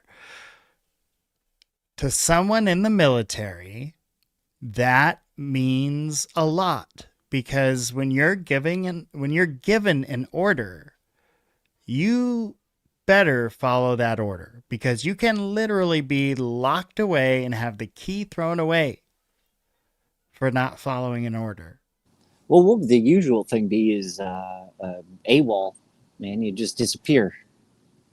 Well, that's different. I mean, there's AWOL, but not following an order is punishable under the uniform UCMJ. No, that's what Uniform I'm saying. Code of Military It Justice. leads to an AWOL, like I'm pretty sure Charges. that if you're not willing to do the illegal thing, you're also not willing to deal with the charges of doing illegal. You know what I mean? Like I wouldn't, like, just on principle alone, like, if I'm not willing to do the illegal thing because I think it's immoral, I'm not going to take your fucking punishment because I didn't do the fuck you on both of those. I'm out. I'm right. taking off. But they're going to catch you Vietnam and throw you in Fort Leavenworth. Is how oh that yeah, works out. yeah. You still get consequences, but yeah, or you end up trapped in Russia like Snowden was for a couple of years. Pretty crazy stuff. So that happens. You make this video with this group of folks. You say, hey, you don't have to follow illegal orders. The next thing you know, within a day or two, you've got the president on the horn. Well, not on the horn, on social media, saying you're a treasonous rat bastard and your head should be cut off. For reminding troops they don't have to follow illegal orders. Oh, how okay, dare Mr. Trump. how dare him do the right thing. I also can't imagine how good this, it's not going to be documentary style. You know what I mean? I'm thinking Reno 911 informational, like, hey, cops say don't do this, and then something ridiculous. You I'm know, sure like it was a very low quality, laughable thing. You know what I mean? I can't wait till we see the actual video. We could probably dig it up somewhere, but at any rate, so we're 6 minutes in to Senator Mark Kelly's response, because if you're a senator and you have the president post that your head should be cut off, you're probably gonna have to address that, right? Like, you're probably gonna have to. By the way, that's not even what they fucking do for treason. See, he's fucking his shit up anyway. Well, it should be like Trump. I mean, it's guillotines were the French. We didn't really do the whole guillotine thing. We have electric chairs and the injections the electric and the chairs, rope. yes. You know, like, so where has he been hanging out? Did you know we have a state that has a firing squad? Oh, that's Texas. Please tell me. Is it Texas? I don't know if it's Texas, but I know that we do have at least one state in the country that if you get the death penalty, it's death by I'll allow it, right? Squad. Like, dude, I'll allow it if it's Texas, right? And they all have to have 6 shooters, right? And they give the guy who's getting shot a 6-shooter as well. It's got to be done in an abandoned ghost town.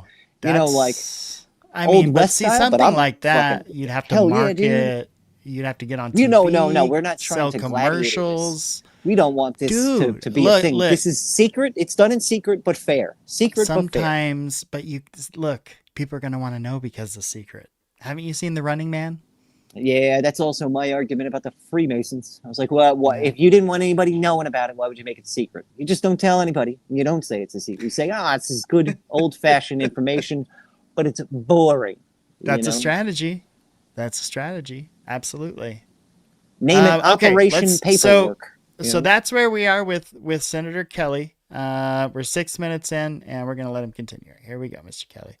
His loyalists use every lever of power to silence United States senators for speaking up. But we all know that this isn't about me, and it's not about the others in that video. They're trying to send a message to retired service members, to government employees, to members of the military, to elected officials, and to all Americans who are thinking about speaking up. You better keep your mouth shut or else. This has been a singular focus of President Trump's second term. Not addressing costs, not creating jobs, intimidating people, and going after the people he views as his political opponents. He's done it to companies. You better write a check to build my ballroom, or I might not approve your merger. He's done it with universities. You better fire your president, or I'll pull your research funding. He's even done it to late night hosts. You better not make jokes that I do not like, or I'll get you taken off the air, and I'm going to take your company's broadcast license. And he does it every week with Republicans in the House and the Senate.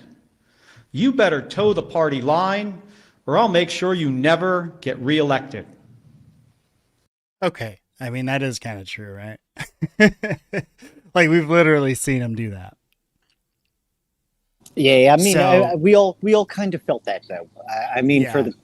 it's been heavy on both sides, which now I'm kind of more pissed at Trump for pulling those fucking annoying tactics. Because Well, it Dude, I happens to all posted- of them, buddy. dude, It my happens to all of them. account got a fucking strike. Like What? my Instagram account got a strike when Biden was first put in the day he was elected and put in office. I did a clown emoji to the White House. Okay. And you got a strike for that?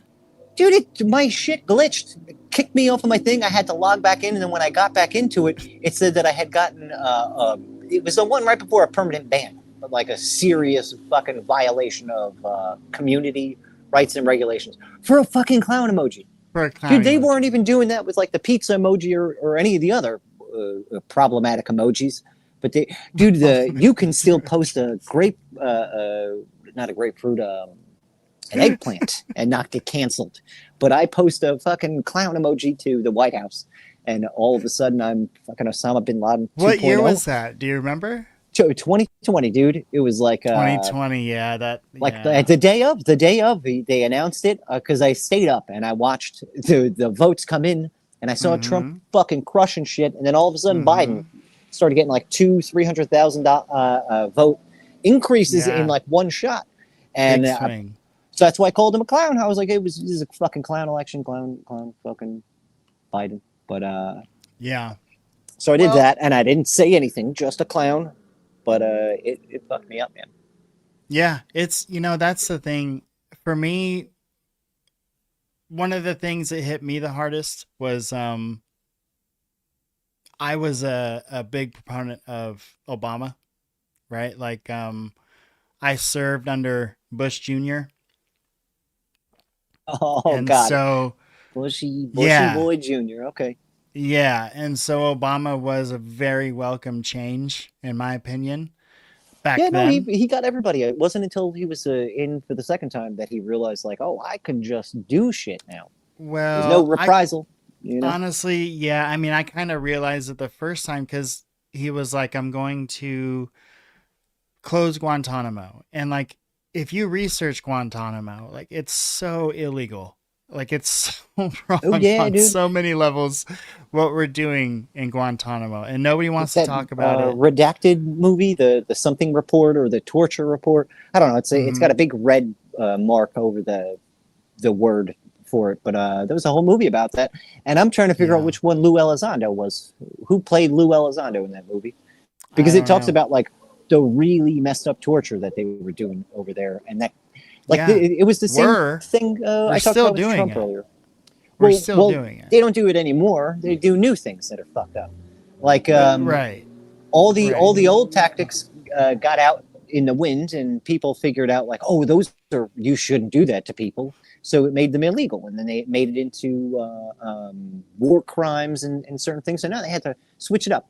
What they do with torture and things like that is akin to the spice fake weed shit that you see in gas stations, right? Like anytime it gets illegal, they just make a new formula. They do another atrocity under a Right. different name.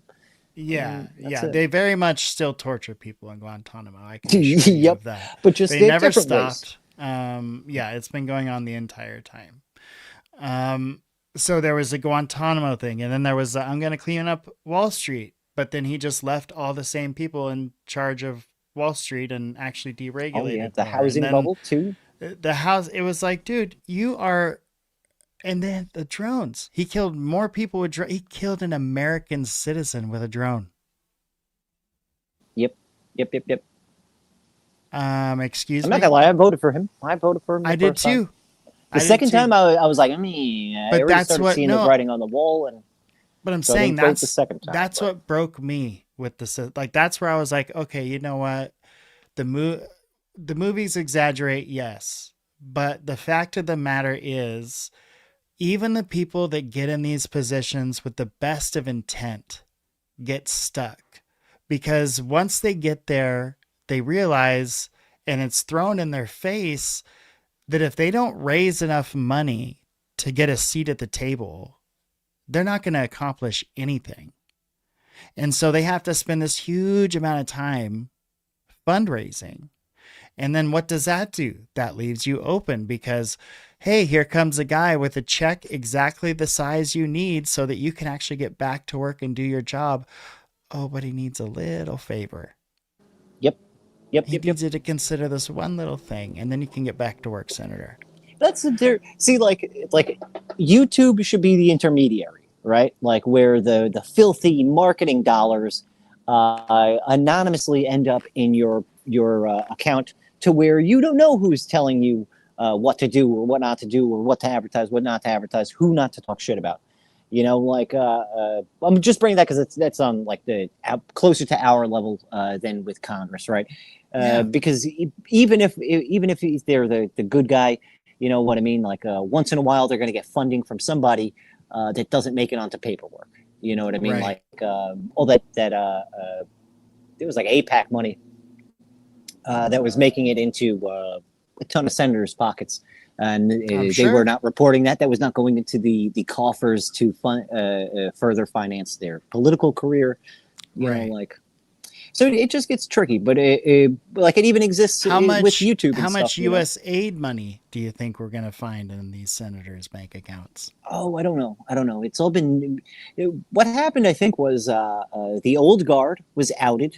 Right, like the big spotlight was shined on all the old CIA Not operations. really. Do you know any names? Yeah, a little bit. I did my own research, and I know that a lot of the pharmaceutical bullshit that was going on in Haiti around Hillary Clinton's time was all USAID, and whole villages went missing. But remember, like, U.S. aid is soft influence. It's USAID, right? USAID. It's how we There's no aid influence involved. without. Right. It's how we influence without using guns. Okay. Yep. And that's why it pisses me off when they're like, oh, they spent $100 million on, you know, whatever, AIDS research, or not. That's not a bad. They've said some really ridiculous. Yeah, that ones actually sounds okay. for like, what was the one for cancers. snipping the, you know.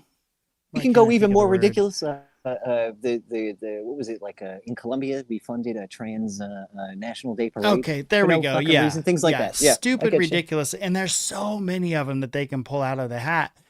But we're not. This is the whole thing. We're not checking any of the receipts on that. So we look at that and go, "Oh my God, they spend $100,000 on a thing that got 100." No, they probably spent $100,000 greasing the pockets of I don't know how many people, and 20 grand maybe made it to the parade, if that. And do you know what that money really paid for? That money really paid for a few people's lives. Probably. Well, yeah, but I'm under the illusion that it was like a how slush funds work, but in other countries under different names, kind of like Burisma or things that were going on with like Hunter Biden in Ukraine, right? Like he was getting massive checks for doing fucking what, right? Like partying business, his ass off, quote unquote business deals, but for fucking what business? Who benefited from that business? Crack, you know, like crack was with the sweetener of the deals, man. He got dipped into his swag bag a little too fucking early. I think is what happened there. But like he was rocking the pimp cup before they were popular, man. He was the like OG. So what I imagine was like Hunter got a couple bucks for being the pretty face of it, like the political version of like the Brie Larson, you know, which before the war was one of the most corrupt fucking governments in the world. Yep. But since Russia attacked it, it's basically the United States. I mean, It's, it's just so funny how the messaging goes. Dude, I'm starting to notice, like, start watching all the old, oh man, like not exactly Born Identity, but like the movies like that, right? Where it's all like action film, espionage, political, hmm this, that, and the other. Ukraine is always looked at as like the sex traffic capital of the world. It was You a know what I mean? shithole, Like, dude. yep, It was dude, a the shithole, drugs and are real bad. it was politically in trouble. Like, I mean, what's the right word? It was corrupt, and Yep, anybody with enough money could go into Ukraine and do whatever the fuck they wanted. That's just how it yep. was, because it was that corrupt at the highest levels, like the highest levels. Ukraine has a Nazi party, y'all. Oh Okay? man, dude, Look, and I don't I want to brought hear, this well, up. it's just a few guys and it's just this and it's just that. You know what? Oh, It's the a Azov Nazi Battalion. party. Not only you want to know the thing they didn't talk about, the Hmm. Atomwaffen, dude, the Atomwaffen, Azov Battalion. They're all offshoots of the 76409A shit, right? Like, Holy shit. where do you think the European angle for the blackmail and trafficking shit is coming from? They're the ones doing the real shit. The ones in the U.S. can only get away with suicide edging fucking children. You know what I mean? Like they're doing the pathetic garbage shit. They're getting away Hmm. with like Adam Waffen, which is very closely associated with all those right wing extremist terrorist groups. Hmm. Um, the same thing happens through all of time and more. It happened in Germany with Hitler. Hitler was that version of that, right? He was the crazy fucking nationalistic racist that everyone says he is. But the problem was he had no fucking money, right? He was a failed artist who failed in fucking college, went to jail for being a fucking terrorist. That was what the beer hole push was about, and he went to jail for 11 months, or I think it was maybe 19 months at a push. But that's essentially what that was. It Uh, was just enough time for him to write a book. well, what was also he didn't write that book. That was given to That's him. what I've heard. That was given to him to sign his name on. There's a couple other names associated with that. Tell us that story. What happened there? I don't. Are you kidding me? I haven't even read the fucking his crazy book. I should Well, do that what first. good are you for then? No, I'm just kidding.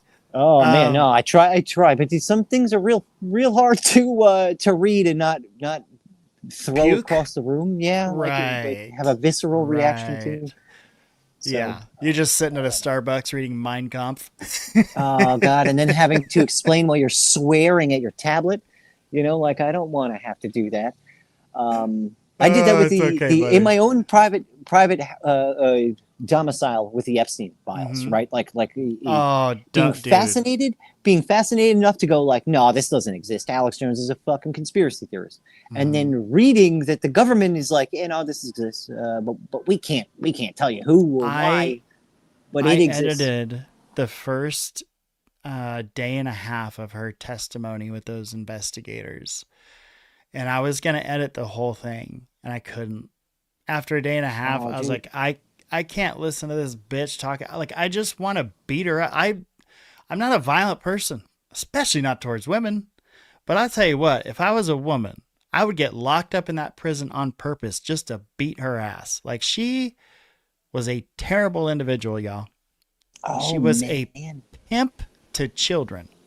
oh, dude, absolutely awful. But like the mind games, right? Like Ugh.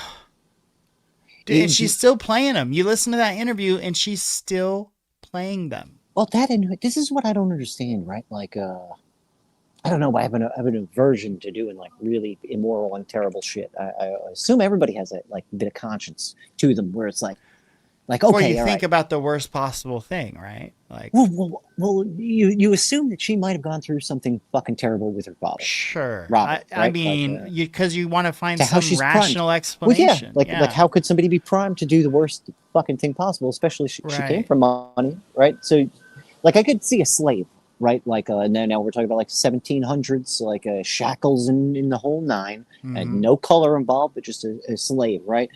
Then being given the opportunity, like some rich guy walks up to him and goes, "Hey, listen, you're pretty good with these slaves. You were one, I can Mm-hmm. take you up and out of this, I need you to run my slavery. A little ring going on here. Just do My that for me. name's- You know My them. name's Gator. Gator. They call me Oh, Gator.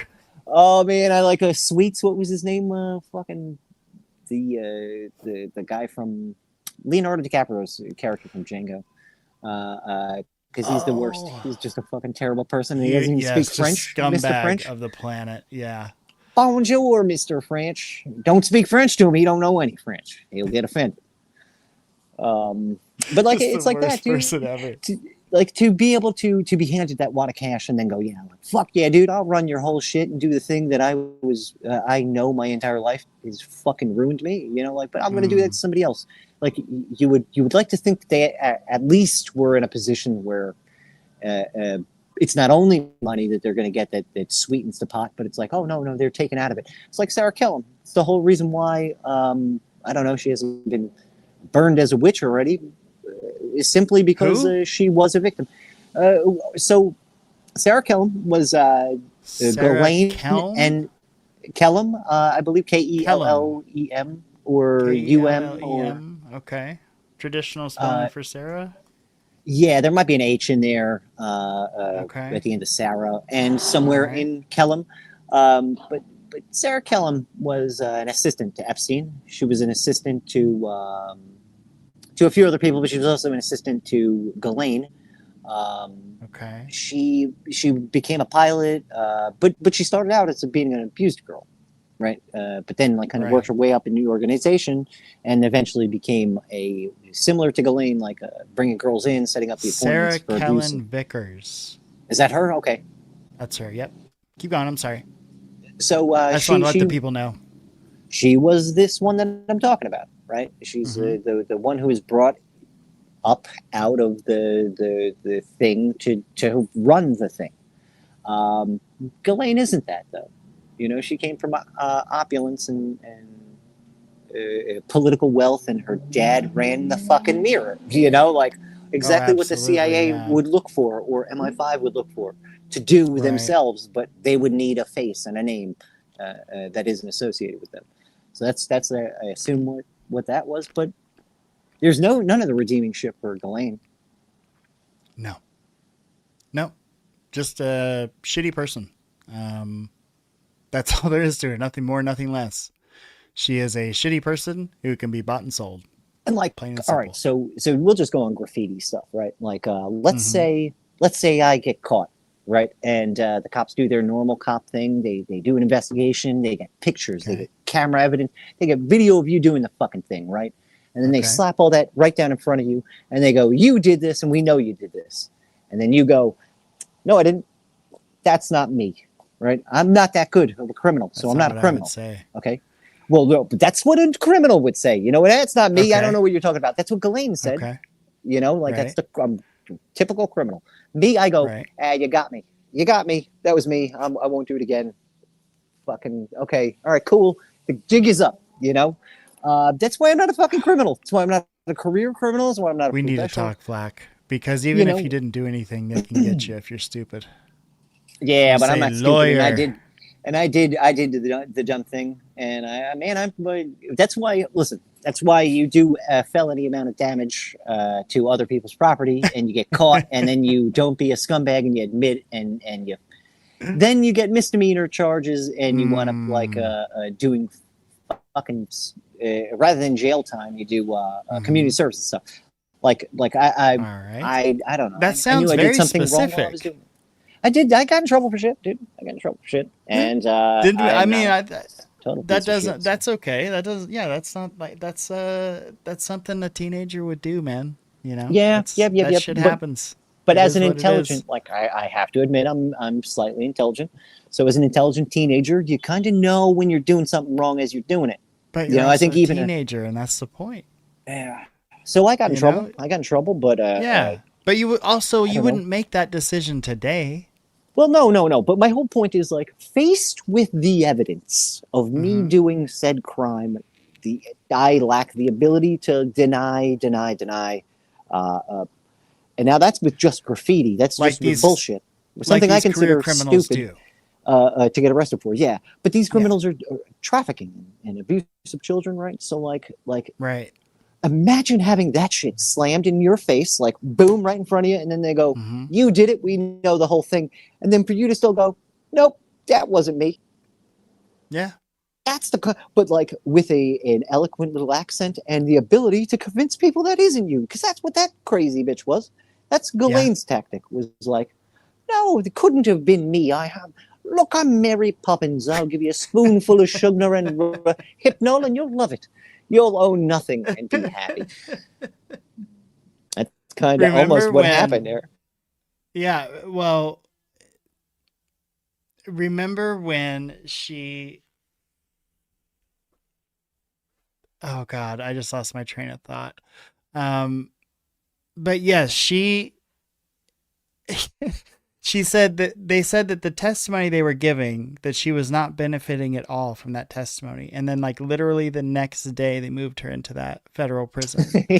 and you think like, federal prison, that's got to be, you think federal prison, that's got to be worse than like the state prison. No.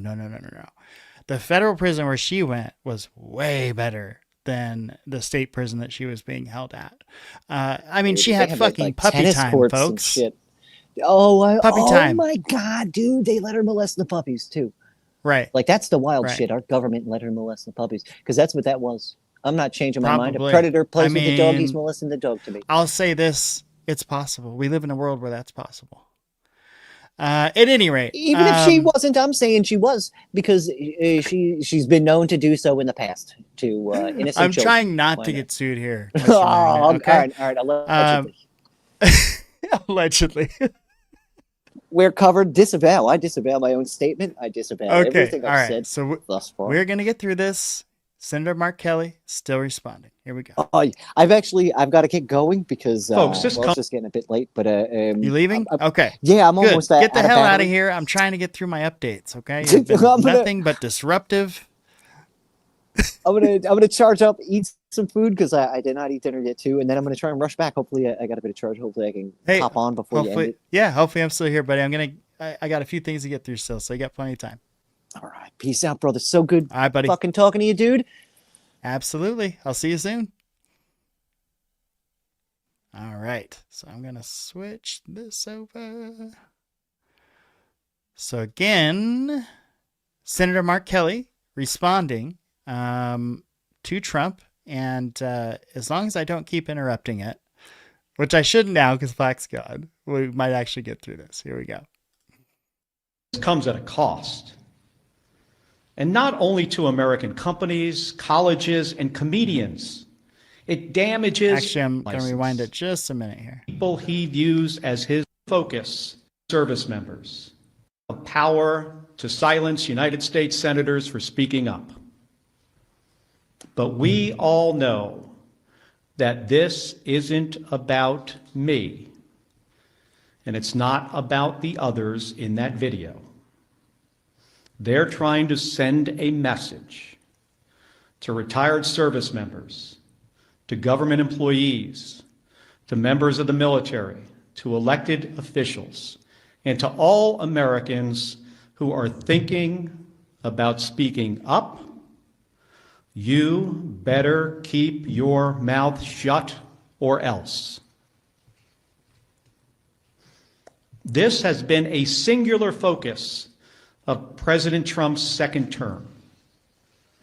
Not addressing costs, not creating jobs, intimidating people, and going after the people he views as his political opponents. He's done it to companies. You better write a check to build my ballroom, or I might not approve your merger. He's done it with universities. You better fire your president, or I'll pull your research funding. He's even done it to late-night hosts. You better not make jokes that I do not like, or I'll get you taken off the air, and I'm going to take your company's broadcast license. And he does it every week with Republicans in the House and the Senate. You better toe the party line, or I'll make sure you never get reelected. Folks, this comes at a cost. And not only to American companies, colleges, and comedians. It damages every American's freedom of speech and the balance of powers that form the foundation of our democracy. Because when Republicans in Congress are too afraid to disagree with this president, it means that his bad ideas go unchallenged. He has slapped reckless tariffs on countries across the globe, skyrocketing the cost of everything from groceries to school supplies. Republicans historically, well, at least a year ago, they hated tariffs. But when it comes to voting to undo them, they are too afraid of Donald Trump.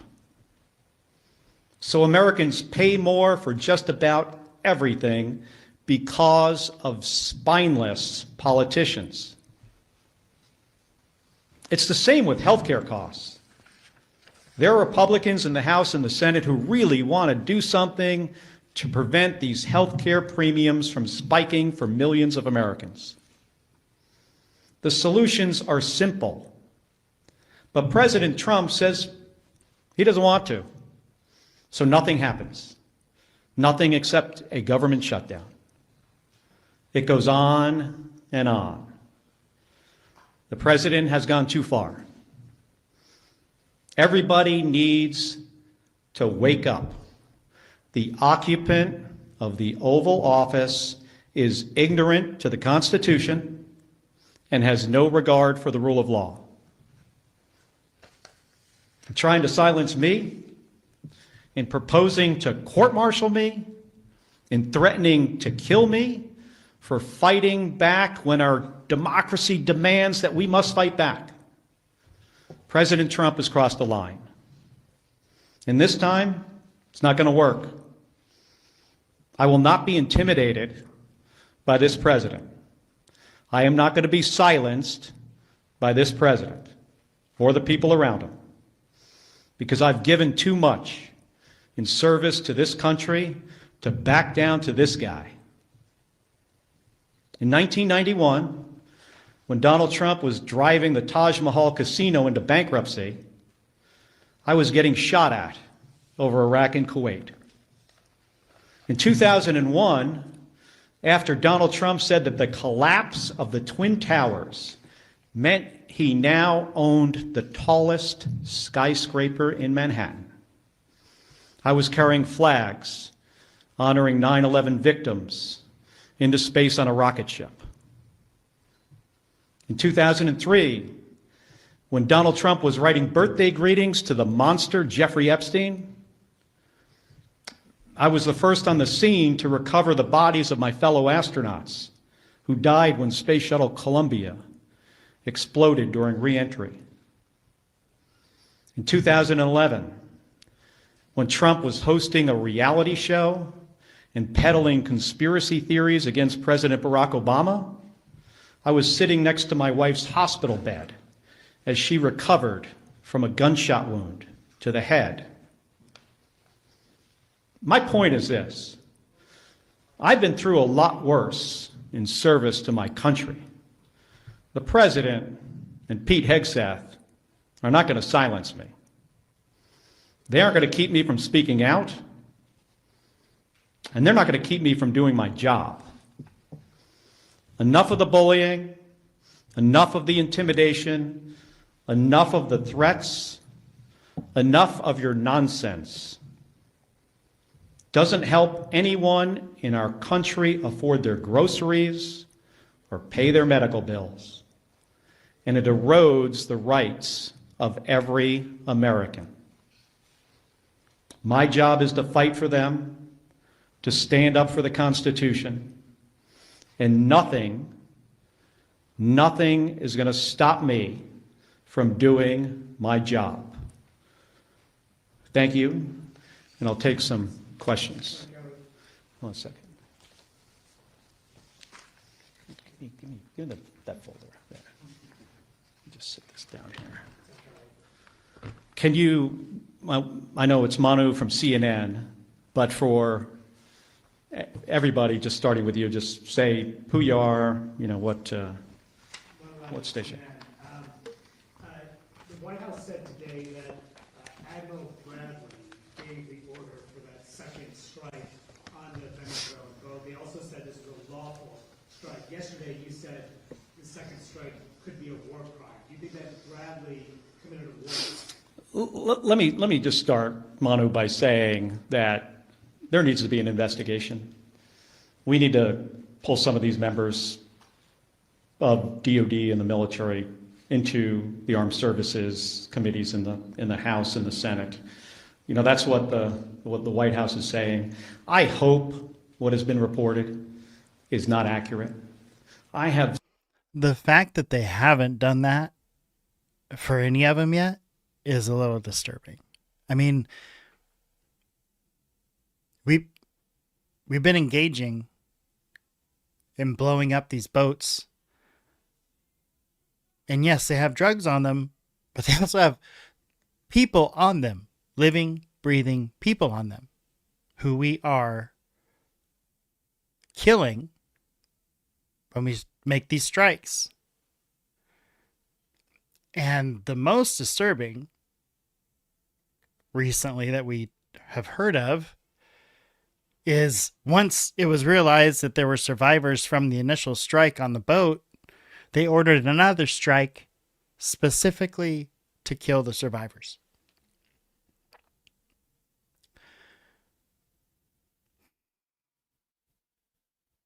That doesn't sound like the United States. I'm sorry to say. It just doesn't. I mean, I've tried to look at it from all the different directions, right? Like, just from being a citizen and a patriot and loving this country to the legal rights and exceptions, and tried looking at it from like a geopolitical level, Geneva Convention considerations, and any way I slice it, it's not good. The implications are not good. And now we're talking land invasion, which means it's most likely going to happen.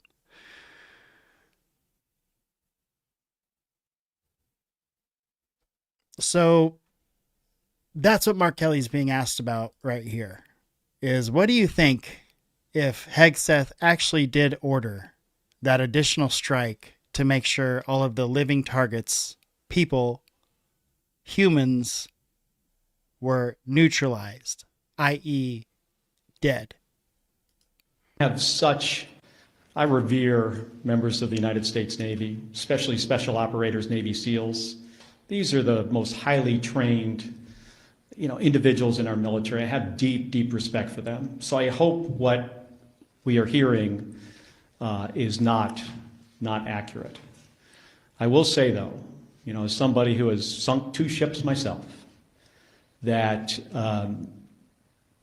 folks in the military need to understand, the law of the sea, the Geneva Conventions, what the law says. And I'm concerned that if there were, in fact, as reported, survivors clinging to a damaged vessel, that could be, over a line. I hope it's not the case. I truly do. Should Admiral Bradley resisted that order? Again, I am, not sure of all the facts yet. I don't want to prejudge before we have all the information. I think it's important for there to be an investigation. The inspectors general of DOD needs to investigate this. Unfortunately, an unqualified Secretary of Defense fired a bunch of them and got rid of a bunch of lawyers. Pete Hegseth, do I have a lot of confidence in DOD? Well, hopefully we have, inspectors general there that will be doing an impartial investigation. I think we should wait for the results of those investigations. Regarding this press conference and the investigation into your actions, have you spoken with DOD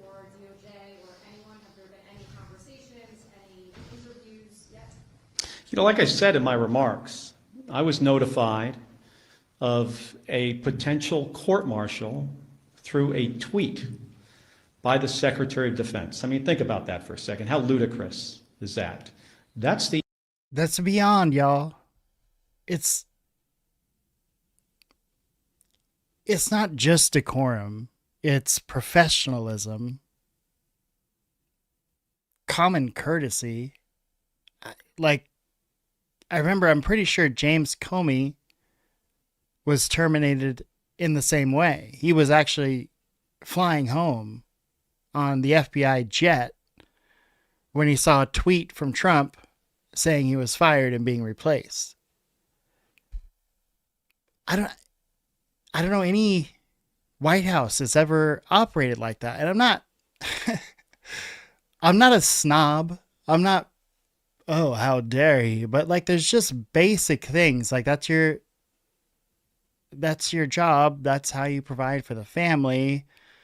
Knowing what's coming and being able to prepare for the future is extremely helpful in that regard. That's where it's not business. It's personal. It's not politics. It's personal. He wants people he lets go in that manner to feel the stress and the pain and the anxiety and all the other wonderful emotions that I'm sure come with being let go from a high position and a high level position within the U.S. government. That's the only notification that we have received to date. And I think that says a lot about who Pete Hegseth is and what he cares about. He doesn't care about the law. He doesn't care about process. He doesn't care about accountability. He cares about views on his Twitter account. And that's a big problem. I mean, I want to ask you guys this question. Have you ever in the history of our country seen a less qualified or less professional Secretary of Defense? I cannot think of one. Let's be real. The meeting Hegseth had, and I covered this because it was during the government shutdown. You can go watch the video if you're super bored. The meeting Hegseth had, he called in all of the top military officials from all around the world. All around the world. Probably many of them on very important assignments. But they needed to come in and meet the new boss, Pete Hegseth, who then proceeded for like a good hour or so to tell them that they're fat, they're slow, and they can't be pussies anymore. I mean, that's what I heard. It was one of the craziest interactions I've seen as far as the military goes. Never seen anything like that. And I thought I had seen it all in my 4 years in. No. That was insane. So imagine the resources and like all of the resources that went in to getting these very important military leaders all in the same place at the same time. And that in itself is a gigantic security risk, right? Having all the generals in one place at one time. Y'all know it doesn't take an engineer to figure out why that's a bad idea. It doesn't take a military mastermind to know why putting all of your high-up generals in one place at the same time is a bad idea. So the message must be really important, right? Wrong. It was a man feeding his ego for a good hour in front of men that could probably squish him like a little bug if they wanted to. I was embarrassed for him. That's how bad it was. It was terrible. Senator Kelly, Nathaniel Reed, Scripps News. Are you concerned about threats on your life? Have you stepped up your personal security and, of course, the security of your wife? Hey, I'm no stranger. You know, Gabby and I are no stranger to political violence. We get a lot of threats already. She continues to get threats. She gets threats on her life, more so today because what Donald Trump said about me 10 days ago, that I should be hanged, that I should be executed. The threats on us have obviously gone up. I'm not going to get into details about my personal security. We take these threats very seriously, and I take, you know, the threats from this president seriously. How many times in our country's history have you heard a president of the United States say that members of the Senate and the House should be hanged and executed? I mean, I can't think of one. Those words carry a lot of weight. The number of calls, threatening calls that we get into our office have skyrocketed. And they were very graphic. I mean, some of them were put, not from my office, but another member put them out there for people to hear. The ones we get are worse than that. So I take this seriously. But again, you know, that's why he does these things. Because he thinks he can shut me up. I have First Amendment rights. I'm a United States Senator. I am doing my job. I'm on the Armed Services and the Intelligence Committee. He ain't going to shut me up. I mean, he intimidates other people. I'm not intimidated by Donald Trump or Pete Hegseth or anybody else. Thank you, Senator Nicole Killian with CBS News. Yeah. Are you aware, just back on Venezuela, are you aware of whether or not the Secretary has had, and Secretary Hegseth, that is, if he's had any conversations with any members of the Armed Services Committee, and in terms of these calls to investigate, do you believe the Secretary and Admiral Bradley should appear before the Armed Services? They absolutely should appear. You know, I've talked to the chairman of Armed Services about it and the ranking member. They should absolutely appear. I'm not so confident they will. This is not an administration that tends to follow any norms. But we need to get to the bottom of this, of what happened. And we are not Russia and Iraq. I'm really concerned if the reporting is correct. Again, I hope the reporting about this incident is not accurate. What the White House said today actually indicated it might be, but we're going to have to see. Going back to the DOJ matter, are you considering any legal action for the threats of being court-martialed or any of the pleas or threats of investigations? You mean like me suing Donald Trump for what he said? I think what he said about us is dangerous. It's ridiculous. It is a violation of our constitutional rights as Americans and our rights as senators to do our job, and he's trying to intimidate us. But I have not considered that, not at this point. Yeah. Thank you, Senator. Senator from State. Do you see this as fundamentally First Amendment issue for you that you want to highlight against the president who's trying to silence you? And how do you see the whole process playing out? Well, again, this isn't really about me. And that's why I think people are kind of got this a little bit off here. It's not about me. It's not about the other 5 members in the video. It's not about Alyssa Slotkin, Chris DeLuzio, Chrissy Houlihan, Jason Crow, Maggie Goodlander. It's not about us. This is about a president who doesn't want anybody to say anything that he does not like. I don't think he understands the Constitution. I'm serious about this. I think he is ignorant to the Constitution and the rule of law. And he just wants to silence us, and it starts with us. And that's one of the reasons people say, well, why wouldn't you just back off? Because this isn't about me. This is about what he will do next. Who's he going to go after next? Which service member? Which government employee? Which citizen who decides to say something that this president doesn't like, and then he goes after them, in my case with the Secretary of Defense? Who knows what's next? With the Attorney General? I mean, this DOJ has been just, attacking people for all kinds of stuff. And what's next? Our First Amendment rights? Ain't happening. No, Roberts in the Washington Post. Can you tell us anything more about the FBI's involvement in the inquiry into you and the other lawmakers that appeared in the video? You scheduled an interview with them? We haven't heard all that much. We got notified. I think the better question is, what is their motivation? Like, did this come from the FBI? Do you guys think the FBI, they went into their meeting that morning and said, of all the stuff that's going on in the country right now, we got to get right on top of this. These guys said something the president didn't like, and now we've got to do something about it.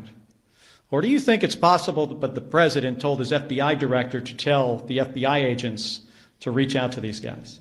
So I think this is a good question for you. All of you in here should be asking the FBI those questions. I don't have the answers to them. Yeah. Can you tell us anything more about the Senate Armed Services Committee's inquiry into the September 2nd strike? The nature of the request for information submitted, what information has been sent back from DOD so far in your conversations with Chairman? Well, we had a brief on the first 3 strikes, and I have said this, before 10 days ago, that they're tying themselves in knots trying to explain why this entire operation is legal. And I imagine eventually, I hope you have an opportunity to see the legal argument that they made to do this. It's important for the American people to see it. We have to get folks before the committee.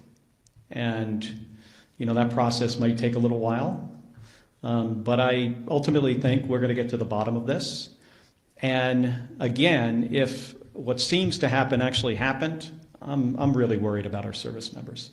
I was talking about this from the beginning of this operation, that the thing that I am most concerned about is the very difficult situations that this Secretary of Defense is going to put service members into. And it's because this guy is so unqualified for the job. I mean, think about this. He runs around on a stage talking about lethality and warrior ethos and killing people. We have the most competent, capable military this planet has ever seen by far. That's not the message that needs to come from the Secretary of Defense. And I hate to toot my own horn, y'all, but that is exactly what I was saying. You think a general wants to go listen to some guy that's 20 years younger than they are, tell them how they need to make sure that their unit is in shape? I cannot imagine how many cuss words were going on in the heads of the people in that room. Just absolutely out of control. So you get the idea from Senator Kelly, full on threats that Trump had delivered. I mean, give me a moment here, and I'm going to pull up the actual truth posting that he made. So you can see here, this is from True Social. Mark Kelly and the group of unpatriotic politicians were wrong to do what they did, and they know it. I hope the people looking at them are not duped into thinking that it's okay to openly, freely get others to disobey the President of the United States. Now look, that's not even the bad one. And I'm not even going to post the bad one. But the bad one essentially says that these people should be busted for treason, tried, and hanged. Hanged. So this must be one pretty damning video, right? Let's hear just how terrible this is, that these people participating in it should be hung. I'm Senator Alyssa Slotkin. Senator Mark Kelly. Representative Chris Deluzio. Congresswoman Maggie Goodlander. Representative Chrissy Houlihan. Congressman Jason Crow. I was a captain in the United States Navy. Former CIA officer. Former Navy. Former paratrooper and Army Ranger. Former intelligence officer. Former Air Force. We want to speak directly to members of the military And the intelligence community. Who take risks each day To keep Americans safe. We know you are under enormous stress and pressure right now. Americans trust their military. But that trust is at risk. This administration is pitting our uniformed military And intelligence community professionals Against American citizens. like us. You all swore an oath. To protect and defend this Constitution. And right now, the threats to our Constitution aren't just coming from abroad, But from right here at home. Our laws are clear. You can refuse illegal orders. You can refuse illegal orders. You must refuse illegal orders. No one has to carry out orders that violate the law. Or our Constitution. We know this is hard. And that it's a difficult time to be a public servant. But whether you're serving in the CIA, In the Army. Our Navy, The Air Force. Your vigilance is critical. and know that we have your back. Because now, more than ever, the American people need you. We need you to stand up for our laws. our Constitution, And who we are as Americans. Don't give up. don't give up. Don't give up. Don't give up the ship. I'm Senator Alyssa Slotkin. Senator Mark Kelly. Representative Chris Deluzio. Okay, so pretty damning, right? I mean, definitely, yeah, those people should be tried for treason.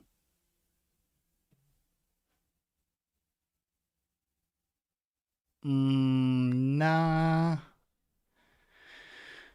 Didn't see it there. Maybe I missed it, but I didn't see it. So let's get someone else's take here, because maybe I just didn't see how terrible it was.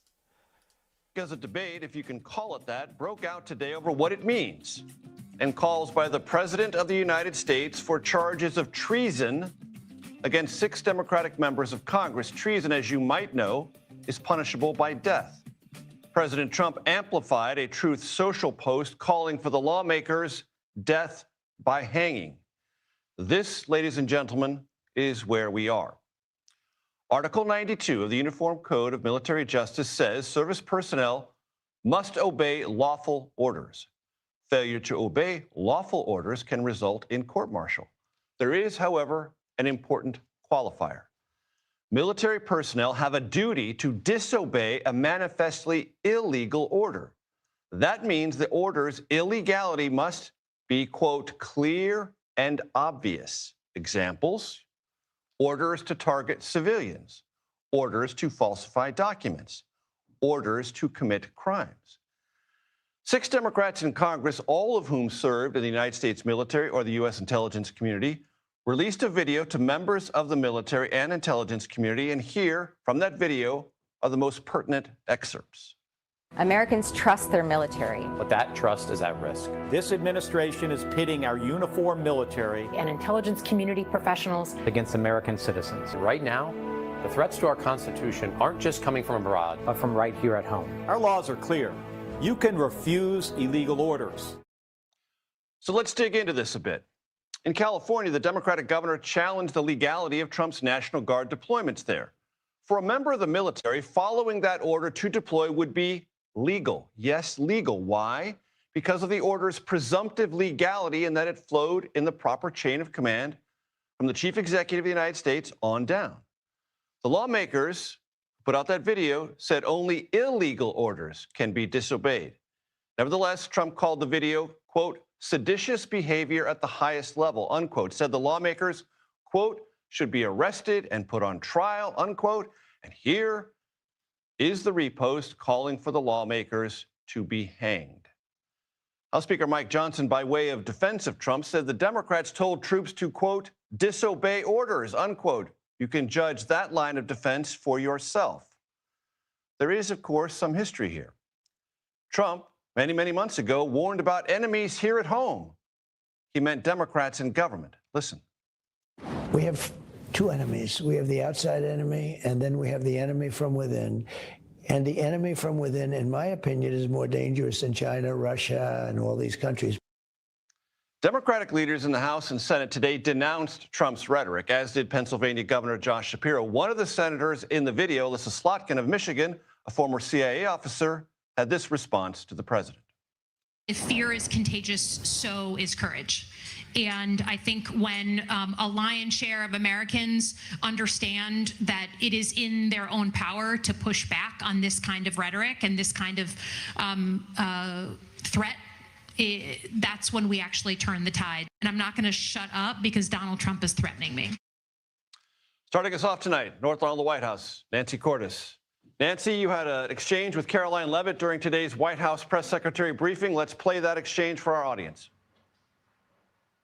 The president and the vice president, for that matter, have accused the other side of encouraging political violence. Isn't that exactly what the president is doing when he says that members of Congress should be killed? Why aren't you talking about what these members of Congress are doing to encourage and incite violence? They are literally saying to 1.3 million active duty service members not to defy the chain of command, not to follow lawful orders. Actually, what they said is you can refuse an illegal order. But they're suggesting, Nancy, that the president has given illegal orders, which he has not. I don't know about that. I think what they're suggesting is if he does, or if they receive them, because tensions are very high. You have National Guard units deployed across the United States and cities performing essentially police duties. And look, the Army was not designed to be a police force. Don't get me wrong. They can police, but it's going to be a different kind of policing, right? Like, it's essentially, here's your curfew hours. Here's what you can carry with you. Anything outside of these rules we've laid out in front of you means you're open to potential engagement. It's not the kind of life you're used to with regular police. And I'm not saying that's what's going on in these cities. But if you full on had the Army just replace the police, that is what you would get, because that is how they are trained. The Army is not supposed to be a police force. So the White House is holding on to that idea, the suggestion, the implication from this video. Nancy? That's right. The case that Caroline Leavitt made today is that it isn't the president's speech that is incendiary. It is this video put out by Democrats in which she said that they incentivize the 1.3 million members of the military to disobey the chain of command, something that she said could lead to chaos, even lead to people getting killed. But there was this uproar on Capitol Hill, Major, after the president said that these 6 Democratic lawmakers should be put to death. A lot of Democrats who said that President Trump was putting them at risk, that he has supporters who are unhinged, and that he has just sent a powerful message to them that the Democrats are the enemy and that they deserve to die. The president didn't then repeat his threat, but he didn't delete it either. And Nancy, this week alone, there is a bit of a backdrop to this. Marjorie Taylor Greene, a Republican from Georgia, has said, because she has now since broken with President Trump, or President Trump broke with her, that she has been subjected to greater threats of violence. In Indiana, where the president is unhappy with state lawmakers over their unwillingness to draw new congressional lines there, members of the state Senate have said they've experienced threats and swatting episodes in Indiana. These things are playing out this week. It's a live wire. Right. And these 6 Democratic lawmakers have now been granted additional security, Major, because they anticipate that there will be a larger volume of threats coming their way. And one Democratic Senator, Chris Murphy of Connecticut, said today, we have kids. And, you know, every lawmaker is now getting on the phone with his or her chief of staff to figure out how we can better protect ourselves this weekend. So, there's already a heightened state of alert. We know that over the past few years that threats to lawmakers have increased exponentially, and they argue that this is just throwing another log on the fire. From the North Lawn, Nancy Cordes, thank you so very, very much. On that North Lawn. Thank you, Nancy. Yes. Both parties claim its own citizens are more of a threat than foreign adversaries when it suits them. Great comment. Remember when Biden listed domestic terrorists, white supremacists groups as the #1 threat to the United States? Not saying they aren't a great threat, but to list them above major adversaries like Russia, China, spending billions to infiltrate and subvert us seems illogical. I totally agree, buddy, because we know for a fact that between right before Libbelsberger happened, Matthew Libbelsberger and the Trump bomb, and to this date, as far as I know, we know that there was at least one Iranian surface-to-air missile, at least one, that is missing in this country somewhere. They managed to shut the program down. They managed to shut the operation down. But at least one of them, it's just out there. We don't know where, but it's out there.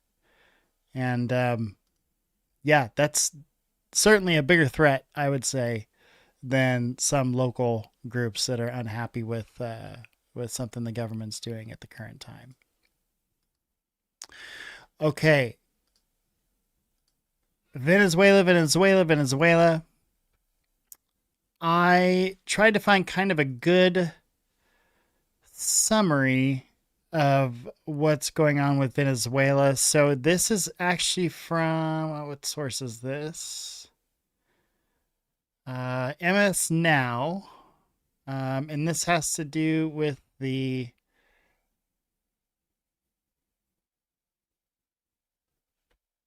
oh, sorry, I just got a message. This has to do with the issue with Venezuela. Again, I started the show saying, I don't know. I do know why. They're telling us that Venezuela is shipping in huge amounts of drugs and fentanyl that kill Americans so that our powers that be can justify invading Venezuela and sucking them bone dry of their oil. I know that sounds like absurd and some kind of conspiracy theory, but it's not. We've done it for so long, to so many different areas. Venezuela presents some new challenges, but we've already, y'all understand this. If we had speedboats that were cruising from North America to Venezuela, and Venezuela blew up that boat, right? Just engaged, fired a tomahawk, boom, no more boat. And said, we know it was full of drugs, and they were bringing them to Venezuela. And to us, that's a clear and present danger. That's a threat to our country. And so we took them out in international waters. How do you think we would respond to that? What would our country do? Our president, our military? You think we would just sit there and take it? Oh yeah, well yeah, they were transporting drugs, so it's a game you play. No, you wouldn't give a shit. Okay, how about we blew up the boat, and then the Venezuelans blew up the American boat and found out there were survivors after they blew up the boat. And they were like, oh, you know what? Instead of dealing with that headache, strike it again. Make sure all the survivors are dead. You think we would just not give a shit about that? I bet we would. Yeah, absolutely. America would invade 3 countries and go to war for over 20 years if Venezuela shot one of our boats. Y'all got that, right? Like, what we're doing is absolutely crazy. If you're not the US and you're in some other country in the world watching what's happening right now, your mind is blown. What the fuck is the United States doing? What are they doing? Drug cartels are terrorists? Okay, well, are y'all prepared to go to war with essentially the entirety of Mexico? I'm not. Just not. They're our neighbor. Are drug cartels bad? Hell yes. Hell yes, they are bad. But they are also ingrained in Mexico.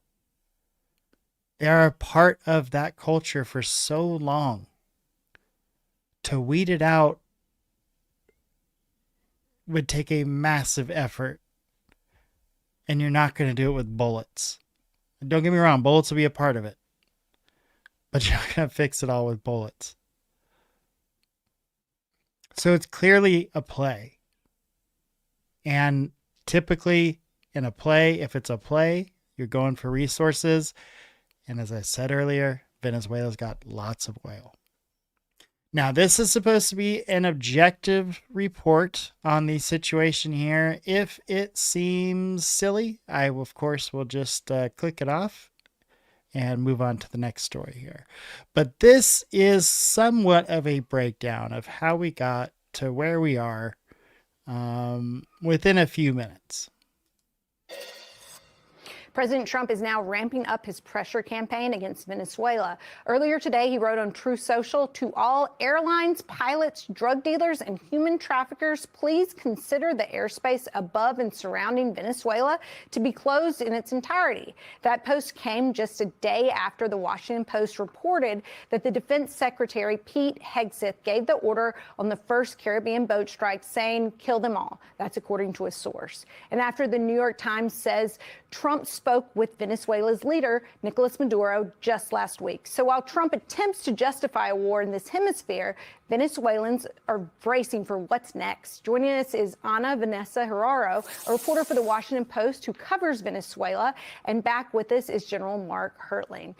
Ana, you're based in Caracas. How are Venezuelans responding to all of these threats and the news coming from the White House and Trump? Are people preparing for an imminent strike? Well, not as you would expect, for sure. Remember, let's just get into a little bit of context here. Venezuelans have been used to crisis after crisis. So how Venezuelans deal with whatever crisis it is, a political crisis, it's not the usual or the common that you can see in other countries. So here, basically, what people, a couple of weeks ago, that the possible invasion or the possible airstrike was not even part of the conversation. Venezuelans were just talking about surviving each day, possible hyperinflation that is killing absolutely every single household in the country. Now, this week, when we saw tensions rising with the situation with the flights and some major airlines canceling their flights, people started getting very nervous. So we saw people rushing to the supermarkets to get all the food they needed. But then immediately the day after or 2 days after, when it was clear that nothing was happening, people started, living their lives as normal. They were just trying to reschedule, rebook the flights that were stuck or lost, and trying to start the Christmas decorations. But now today, again, we see the same situation as last week. We see people very nervous, wondering what's going to happen, if this is, in fact, the day it's something will happen at last. General, how do you read these messages coming from this administration, from the president? Because I would have guessed that if we were going to launch an attack on Venezuela, the president would not preemptively announce it. because then you would lose the element of surprise. And in fact, when we participated in a bombing of Iran, the administration waited until U.S. U.S. jets were out of the airspace in order to announce it. So I guess I'm trying to understand how to read what this tweet or what this Truth Social post is supposed to mean. Is it an actual threat, or is it just to sound scary? Like, how would you interpret this? If you can figure it out, Catherine, you're much better than I am. And here's what I'd say. You're the former lieutenant general, but sure. Yeah. Well, here's the thing. In the tweet that you just showed, or the posting you just showed, he talks about wanting to close the airspace. And you asked the question before break, can he do this? He can't. That's what's called a notice to airman, or a NOTAM. It tells pilots something is going on in this area, stay away from it. But you can't do it for the control of another country. This would be up to President Maduro to say, as if he's worried about airspace over his country, or if the United States did attack, then they might say, hey, it would be good to stay away. But you can't just basically tell people, don't fly airplanes into the country. What it's doing basically is psychological warfare, and that's what you just discussed. It's telling people that be very, very afraid. But it's also affecting the economy of Venezuela. It's affecting any kind of travel that's going there from other countries, because there are some airlines that are saying we don't want to put our passengers or our aircraft in danger, so we're going to shut it down. The issue is, this has been going on for several weeks now, where there's a continuing rumor of something happened to Venezuela, something happening in Venezuela, excuse me. But I think you ought to tell your listeners that Venezuela is not a small, not a simple, and not a country that's susceptible to quick, low-cost military operations. Its geography is huge. It's bigger than the nation of Ukraine. It's bigger than by a third than the state of Texas. There's 31 million people that live there. It has mountains and deserts and jungles and all sorts, and huge cities. So, when you're talking about strikes, we keep talking about the military aspect of this when we have had no indication of what the strategy is. What is the president trying to do? Is it drug interdiction? Is it killing of narco-terrorists? Is it a regime change with President Maduro? Each one of those kind of mission sets require different things and different forces. And when you conduct this kind of operation, just going into a foreign country without any provocation, and the president is claiming drugs are the provocation, without going in with some kind of provocation, is a casus belli for a declaration of war. And it's invading another country. So unless we see what the strategy is, and the Congress is briefed on this in order to get the support of the American people or the non-support of the American people, I'm not sure what we're doing, and that's why I can't answer your question. Anna, to General Hertling's point there, how do Venezuelans see the American story of these escalations? Do they buy this administration's justification that this is about the drug war? Do they think regime change is the ultimate end goal here? And then I have to ask, too, how do they make sense of what the U.S. says this is about, while we also have the news that the president is moving to pardon a former Honduran president who's in prison right now for extensive connections to the drug trade? How are people processing all of this at the same time? Well, I think for Venezuelans, the thought of it's quite simple. It's just, at least the people that I've talked to, that I've interviewed, and the conversations that have followed in the past months, people think that this is definitely a regime change strategy and kind of situation. That is the main goal. But then the narrative of President Trump actually it makes sense with this regime change, because when the Trump administration declared the Cartel de los Soles, or Cartel of the Suns, a terrorist organization, They're basically saying that the government, those who are running the country, are narco-terrorists. And with that justification, the regime change just follows after whatever the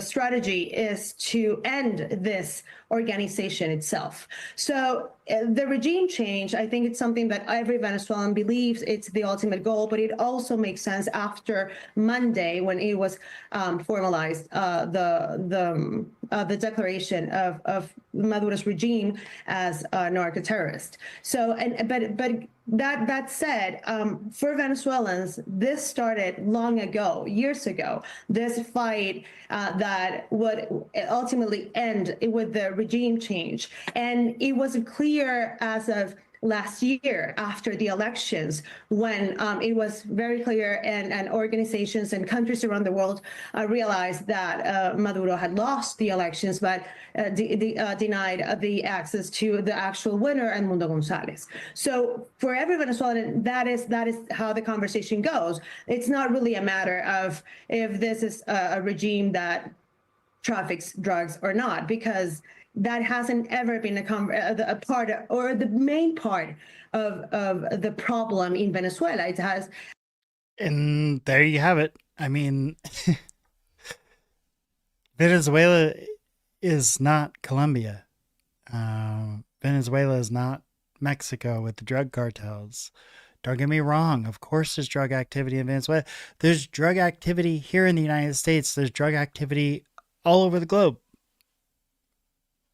But they are not a manufacturing and distribution outlet. They're just not on any kind, not even close to being that on any kind of global scale. Right? Like probably the biggest fish in Venezuela is raking in what? Maybe 10 to 20 million. And the biggest fish in Colombia is probably raking in over 1 billion. Same in Mexico. This is like small potatoes. And we are murdering people on boats, on little banana boats because of it. And man, did Steve call it or what? We're killing these poor people, shipping their illegal drugs into the country on their little banana boats. But at the same time, we're going to go ahead and pardon your ex-president for drug charges. What the fuck? That makes no sense. It's incredible to me. And so it's so obvious there's an other factor here that they're just not. Imagine that. They're just not being honest about it, right? They're not telling us what is really going on here. And so whenever that happens, you get assholes like me that fill the void with all my stupid theories. And there's no official explanation. We're just left to our imaginations. Okay, now as far as that strike we've been talking about, where Hegseth ordered the second strike after the people, it was realized that the people survived the first strike. This is a PBS story, came out just a few hours ago, highlighting the incident. And so I'd like to hear their take on the White House's explanation here. Welcome to the News Hour. It was the first attack in the Trump administration's new campaign in the Caribbean, and it has become the most contentious. A U.S. official tells the PBS NewsHour tonight the U.S. military struck an alleged drug boat 4 times on September 2nd. And today, President Trump and Secretary Pete Hegseth defended the attack, but also distanced themselves from the follow-on strike that targeted people who weren't killed by the first strike. Nick Schifrin joins us now. So, Nick, what have you learned about what happened on September 2nd? Well, exactly what you just said, Jeff. The U.S. military struck that boat on September 2nd 4 times, according to a U.S. official speaking to me today. The official said that after the first strike, there were people on board who were not killed. The second strike targeted them. The third and fourth strikes were designed to sink the boat. Now, why is this important? As of last week, all we knew from President Trump is that there had been a single strike on a boat that he said carried 11 narco-terrorists. Then last week, we learned of a second strike, was reporting in the Washington Post and others, but we didn't know until today that the military needed 4 strikes to destroy the boat, which will be crucial when it comes to the legality of these strikes. And also, as you said today, President Trump's Secretary of Hegseth speaking at the White House today, really distancing themselves from that second strike to kill the people not killed by the first strike. And it was ordered by then Joint Special Operations Command Leader Admiral Frank Mitch Bradley. I watched that first strike live. As you can imagine, at the Department of War, we got a lot of things to do. So I didn't stick around for the hour and 2 hours, whatever, where all the sensitive site exploitation digitally occurs. So I moved on to my next meeting. A couple of hours later, I learned that that commander had made which he had the complete authority to do. And by the way, Admiral Bradley made the correct decision to ultimately sink the boat and eliminate the threat. He sunk the boat, and eliminated the threat. I did not personally see survivors, but I stand, because the thing was on fire. It was exploded and fire or smoke. You can't see anything. You got digital. This is called the fog of war. So Hegseth backing up, but at the same time pushing down responsibility for that second strike to Admiral Bradley. And a defense official reiterates to me today that Hegseth did not give any additional orders between the first and second strikes. Now, as for the overall mission, the Pentagon said today that there had been 21 strikes that had killed 82 people. The administration describes this as an effort to stop drugs from coming to the United States. And today, President Trump reiterated what the mission is, at least when it comes to these boats. I can say this, I want those boats taken out, and if we have to, we'll attack on land also, just like we attack on sea. Attacks on land, Jeff, of course, that could target Venezuelan President Nicolas Maduro, who the U.S. calls a head of a narco state that the U.S. is pressuring to leave office. And on the matter of legality, Nick, why is it significant that it took 4 strikes to sink that boat? You and I have both recently spoken to former military lawyers who say that this attack was illegal. There are specific passages of the Geneva Convention that say people who are at sea, who are shipwrecked, even if they are combatants and their ship has been wrecked by a U.S. missile, must be rescued, not targeted. But if their ship is still seaworthy, if they still have communications, if they still are carrying drugs on this boat, well, does that change things? That's the question I posed to Jim McPherson earlier today. He's the former Navy Judge Advocate General, the former top uniformed lawyer in the Navy, also Undersecretary of the Army under the first Trump administration. So we'll assume for our conversation that we are engaged in a legal conflict. During that conflict, if a boat is engaged and that boat is destroyed, in other words, it's no longer operational, it's a shipwreck, there are individuals on board who have survived and are in the water, they have become a non-target, if you will. They've been taken out of combat. They don't have the capability to engage in hostilities. But if that boat was simply hit and was damaged, it's still seaworthy, it's still afloat. And if the intelligence has shown that it still contains the drugs that we are trying to combat from coming into our country, and the individuals on board are mobile, they can act, they can operate the boat, they can communicate with another boat, those sorts of things, then that remains a legitimate target. And they remain a legitimate target. That said, as McPherson suggested at the top of his statement, he and other former military lawyers we speak to do question the legality over the overall campaign. But Admiral Bradley will have his say to Congress, speaking to them Thursday. Wow. It's pretty crazy that we've got a Secretary of Defense, Secretary of War. Jeez. Secretary of War that might end up in jail already. I mean, how many months has he been on the job? And the dude doesn't understand international law? I mean, he's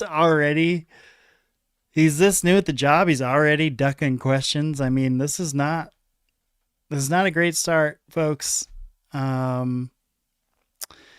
Yeah, when you blow up an enemy's ship,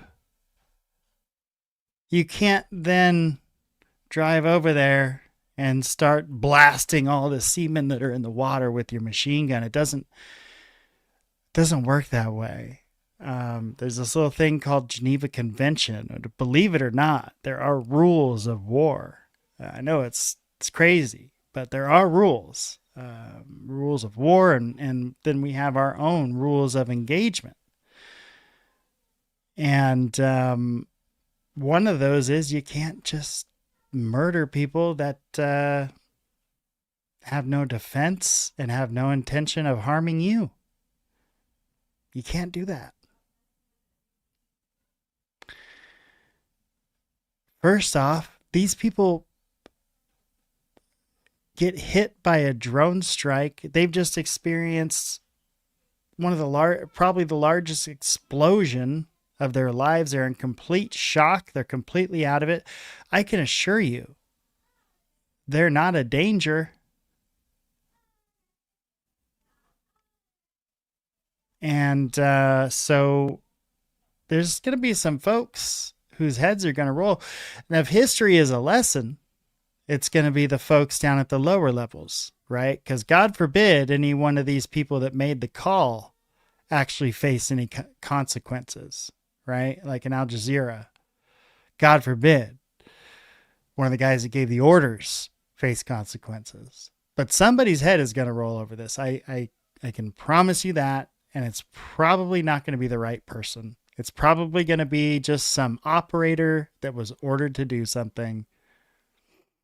It's a damn shame.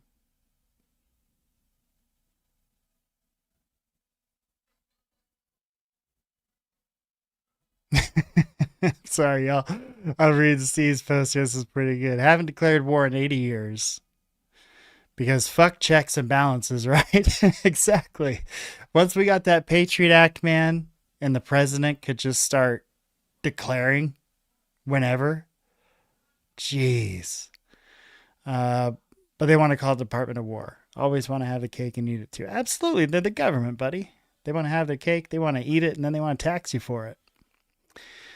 Okay, so here's some additional coverage on this Venezuela thing and the possible legality of it. You notice I kind of jump around to different news providers because I don't want anyone to think I give a shit. I really don't. I think all of these guys are full of shit. Unfortunately, they are some of the main providers of news, so that's what we got to roll with. President Trump is spending the holiday weekend at Mar-a-Lago and on the golf course, and sending a barrage of missives on social media, affecting politics at home and abroad. Beginning yesterday morning, when he declared the airspace above Venezuela, quote, closed in its entirety, amid what he says is a campaign aimed at disrupting drug cartels, prompting Venezuela to accuse Trump of an, quote, illegal and unjustified aggression against their country. Meanwhile, at home, he's taking his anti-immigration agenda to a whole new level in the wake of the shooting of 2 National Guard members in Washington, with a suspect an Afghan national. Trump now threatening a host of new measures, halting all asylum decisions, saying he would pause migration from, quote, third world countries, while warning that green card holders from certain countries would have their papers reviewed. And his rhetoric has gotten even coarser. There's a lot to unpack this morning, and I have an excellent panel to break this all down with. Tia Mitchell with the Atlanta Journal-Constitution, CNN's Stephen Collinson, and USA Today's Susan Page. Good morning. Good morning. Happy Thanksgiving belatedly.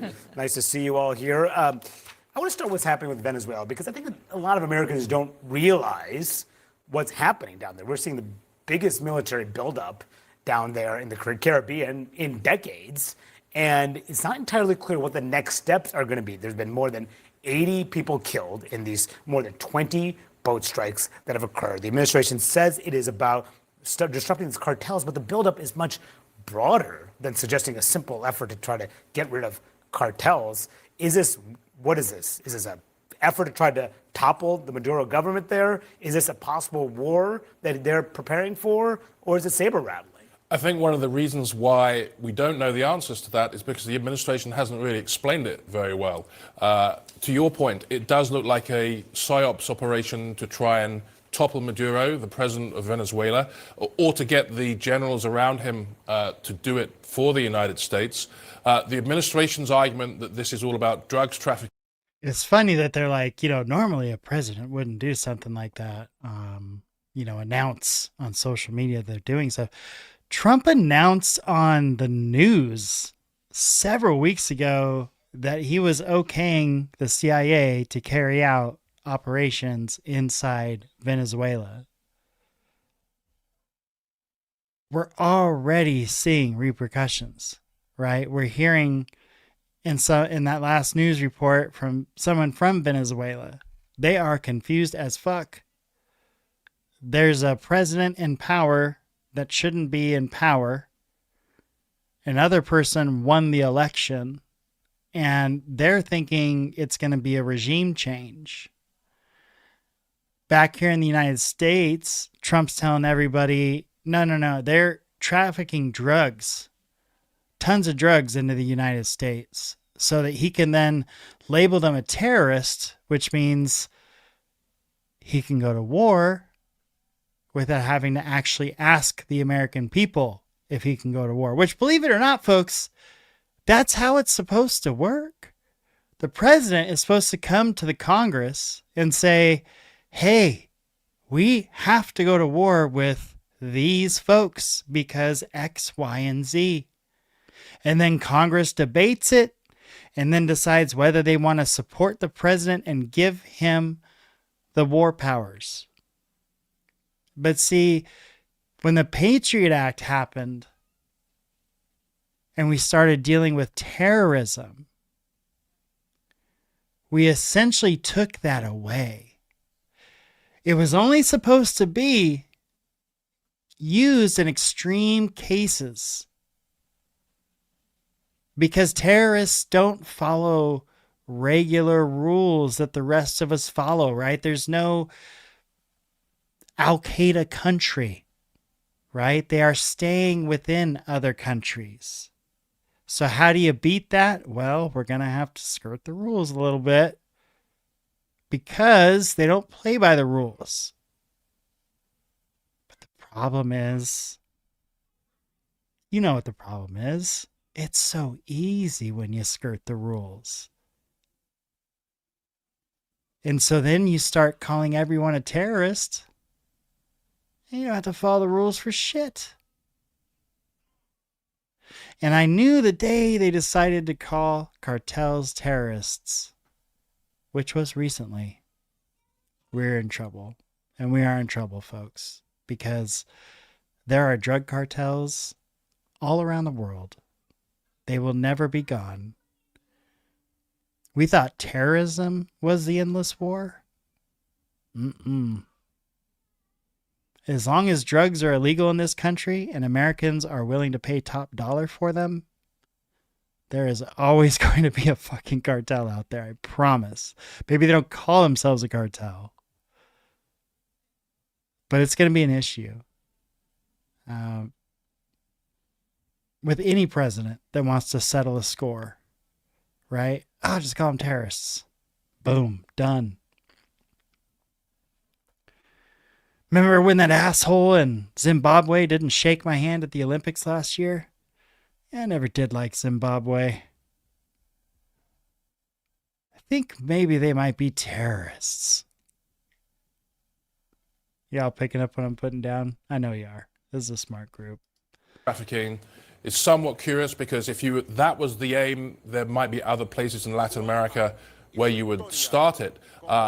The polls, for example, show massive, overwhelming opposition among Americans to a war in Venezuela. A lot of people think it would be incompatible with the president's, foundational belief of no more foreign wars.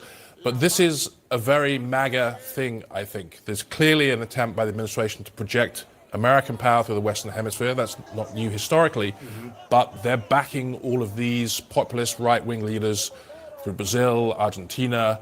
The president intervened in the election today in Honduras, saying he was going to pardon the former president of Honduras, who was found guilty in the US of drugs trafficking. So that undercuts one of the big rationales. So it's very unclear, I think, exactly what the strategic goal is of the administration. And speaking of the polls, as you mentioned, it just a CBS News poll just out recently about whether Americans would favor military action in Venezuela. Just 30%, 70% would oppose. I mean, to Stephen's point, typically when Like, honestly, I can't believe it's that high. I can't believe 30% of the American population would favor us going to war again. Who is not completely burnt out on fucking war? And this 30%'s like, hell yeah, get them. What? Oh, goodness. when you see a military campaign, there is a build-up, there's a messaging strategy. We saw this with George W. Bush in the Iraq War. There's really been none of that with the Trump administration right now. In fact, an even higher percentage in that poll said the president needs to explain what's going on there. 3/4 of Americans said that. 2/3 of Republicans said they needed to hear more explanation from Trump before moving ahead. So clearly this would be, I think, politically here, a risky maneuver and one hard to square with the pardon he's promised now to a Honduran president who has undergone due process and been convicted as a... Why? Why? Trump doesn't have to win re-election. Why would he give a fuck what people think about it? He's going to do what he wants. Opposed to the people, the 80-plus people who've been killed at sea, who have not gone through due process before being killed by American forces. And there are these questions that are building on the Hill, too, about the campaign that's going on there. Yesterday, we saw the leaders of the House and Senate Armed Services Committee come out and demand answers about a military strike that occurred, a boat strike that occurred in early September, in which Pete Hegseth, the defense secretary, apparently ordered everyone who was on that vessel to be killed. There's some concern about the way that it was conducted that could have violated the rules of armed conflict. Yeah. It just shows you you don't really see this kind of bipartisan calls for information, investigation when it's Republicans leading these committees asking the Trump administration for details. It's bipartisan. It's both the House and the Senate. And I think, you know, we don't have a lot of information even about the 80 people who were killed.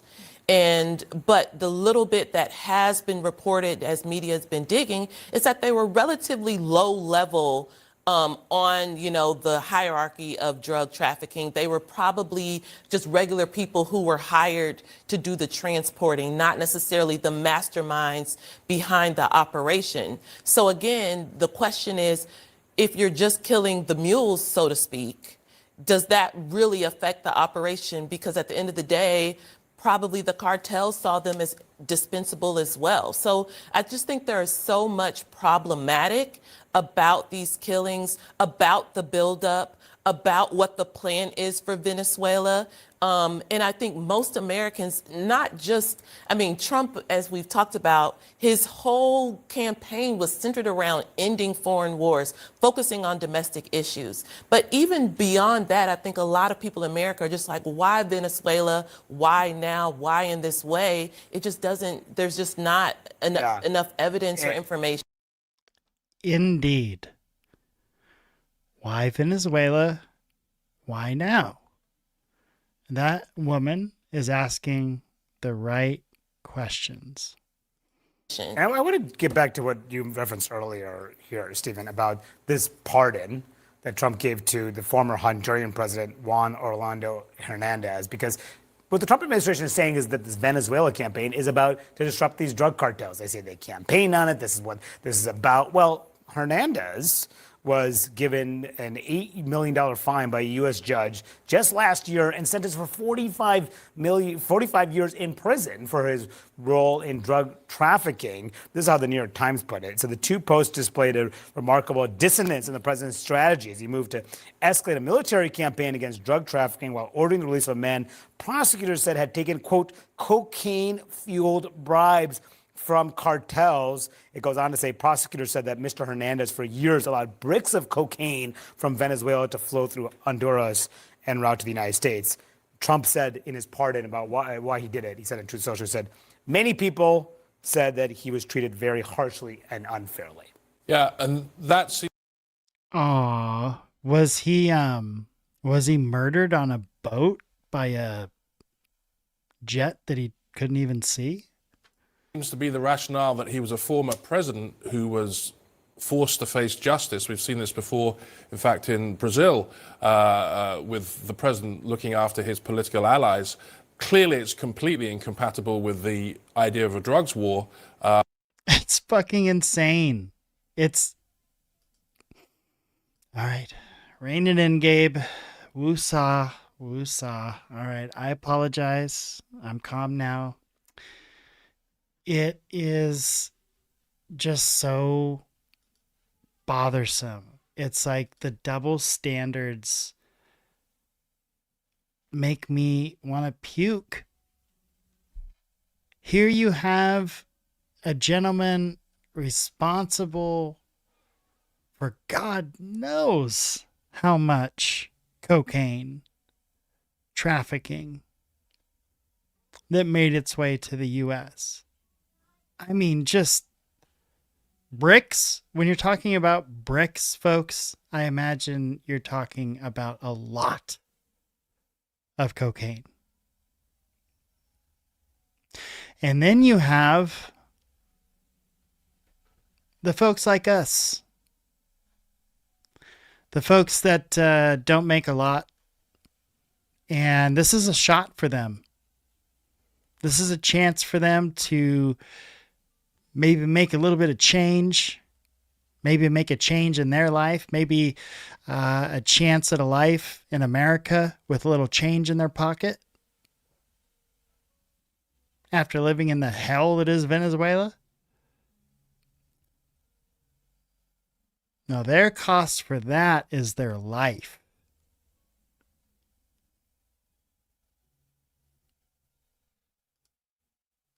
Lawmakers on both sides of the aisle are now voicing concerns over a recent report regarding a follow-up strike in September that allegedly killed 2 survivors on a suspected drug boat in the Caribbean. Some even suggesting it could constitute a war crime. The National News Desk, Jeff Harris, joins us. In this report, Jeff, it alleges Secretary of War Pete Hegseth ordered U.S. forces to kill anyone who survived the strike. Break down the details. So the White House is pushing back on the report from the Washington Post, claiming Hegseth ordered U.S. forces to kill any survivors. The administration saying the Secretary of War authorized a Navy admiral to conduct that follow-up strike who, quote, worked well within his authority and the law. On Monday, the White House saying U.S. Navy Admiral Frank Bradley was working lawfully when ordering a follow-up second strike on an alleged drug boat in the Caribbean Sea on September 2nd. Admiral Bradley worked well within his authority and the law, directing the engagement to ensure the boat was destroyed and the threat to the United States of America was eliminated. White House Press Secretary Caroline Leavitt pushing back on a recent report from the Washington Post, claiming Hegseth gave a spoken directive for that second strike, allegedly killing 2 survivors. The report reading in part, the Special Operations Commander overseeing the attack ordered a second strike to comply with Hegseth's instructions. 2 people familiar with the matter said the 2 men were blown apart in the water. In response to the allegations, lawmakers on both sides of the aisle voicing concerns over the follow-up strike, some even suggesting it could be a war crime. If that reporting is true, it's a clear violation of the DOD's own laws of war, as well as international laws about the way you treat people who are in that circumstance. Obviously, if that occurred, that would be very serious, and I agree that would be an illegal act. Both the Senate and House Armed Services Committees announcing they're launching inquiries into the strikes. Senate Chairman Roger Wicker saying he's spoken directly with Hegseth, but they still don't know if 2 survivors were killed. I do think we'll get that information, and we're certainly going to. They know, y'all. Available to us. They know. All of the audio and all of the video. Meanwhile, Senator Mark Warner, the top Democrat on the Senate Intelligence Committee, says a full briefing with Admiral Bradley is currently being scheduled for this week. We've got to get to the bottom of this. We also need to find out why the administration has not released the unedited. Okay, the reason I'm chuckling is because all these knuckleheads know. They all know. They all know how it went down, and they're just playing the game. Since it hasn't been officially pushed to the press, They're just playing the game. But they all know exactly how it went down, and they all know that Hegseth might be in trouble. Version of the video. President Trump also speaking from Air Force One Sunday, backing Hegseth, saying he will look into the reports, but Hegseth denied ordering a second strike to kill 2 people. I don't know anything about it. He said he did not say that, and I believe him 100%. Now, seemingly in response to the Post story, Hegseth took to social media on Friday, calling the report, quote, fabricated and derogatory, adding the current operations in the Caribbean are lawful under both U.S. and international law, with all action in compliance with the law of armed conflict. Reporting for the... Yeah, duh. 100% legit. Y'all trust that, right? I mean, there you go. You have it from the man himself, the Department of War. I mean, it can't be illegal because, you know, he did it. So, I tease. But I'm very worried. And I'm not so much worried about Venezuela, right? Like, I'm not really worried about Venezuela coming and attacking the United States and some long, drawn-out war with Venezuela. It's not that I'm upset with. It's the precedent.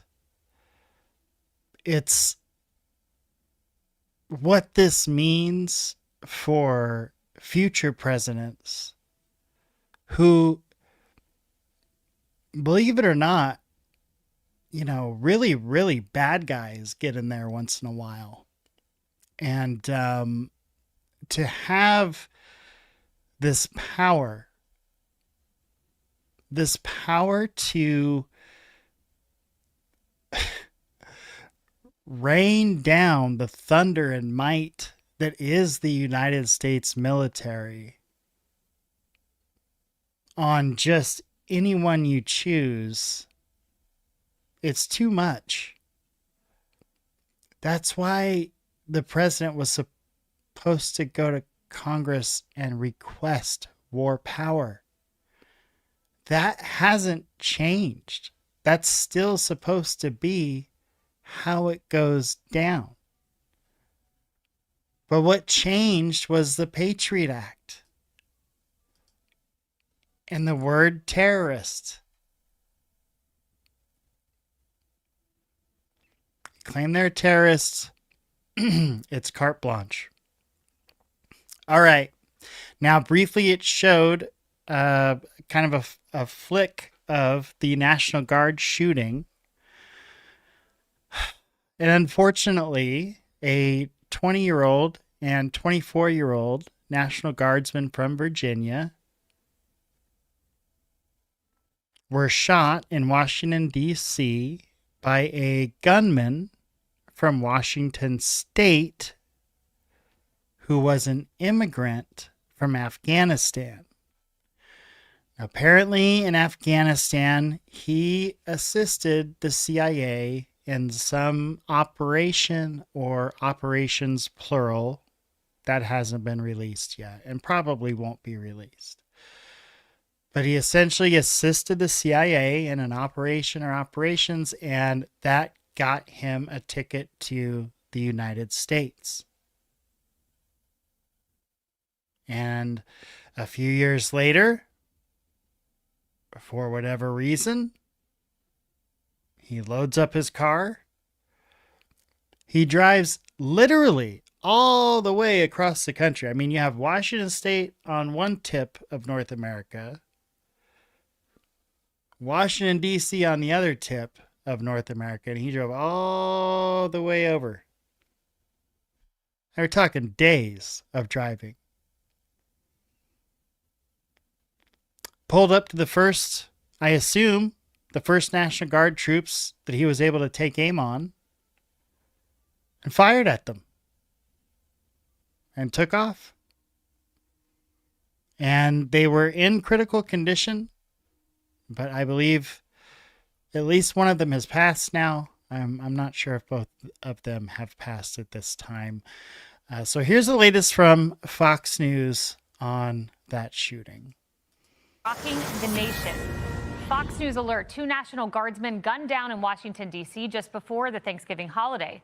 20-year-old Sarah Beckstrom passed to glory, in the words of her father, while 24-year-old Andrew Wolf continues to fight for his life. And with that, we bring in Madeline Rivera live in Washington with the latest. Madeline. Kaylee, federal officials are adamant they want the death penalty for the suspect, 29-year-old Ramanullah Lockenwall. New video obtained by the Wall Street Journal shows part of the shooting unfolding on Wednesday afternoon. The video taken by a witness shows the suspect holding a gun as a National Guardsman runs down the street. 5 seconds later, the outlet reports the Guardsman fires loud shots. Lockenwall is now facing first-degree murder for the death of 20-year-old Sarah Beckstrom, as 24-year-old Andrew Wolf remains in critical condition.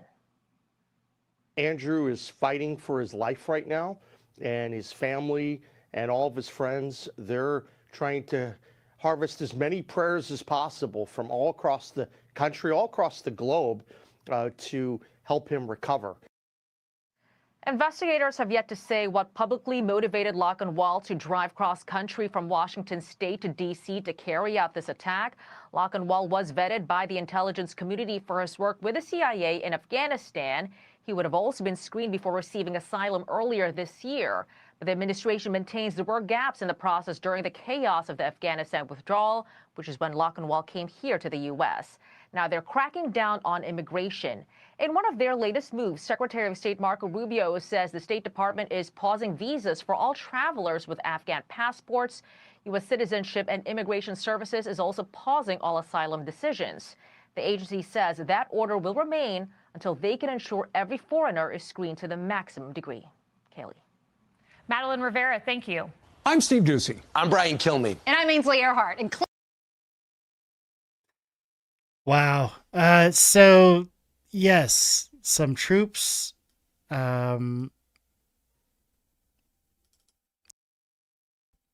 we know that one of them has unfortunately passed, and the other is still in critical condition. And that, again, this was the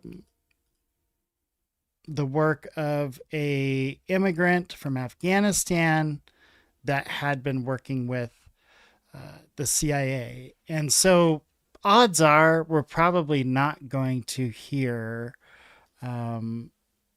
much of what actually happened, what he actually did for the CIA and whatnot. I don't think we'll be hearing any of that, because more than likely it's classified, and could possibly lead to motive for why he did what he did. But I think we're probably not going to hear the full story there, at least not anytime soon. Hey, thanks, Steve. We appreciate you hanging out as always, and your input, buddy. We really like your input on the show. Love your sense of humor and like having you around, buddy. So hope to see you again soon. Thanks for sticking around and hanging out. Okay, and on that note, I think we've hit all the topics that I wanted to hit. Venezuela, the drug trafficking, the soldiers that have been unfortunately attacked. One is passed and one is currently fighting for their life. So prayers for that soldier, and we hope, of course, that they can pull through. Oh, you know what? I'm so sorry. We're actually going to end it with a cool story, with a fun story. So a news story just came out about quantum transportation.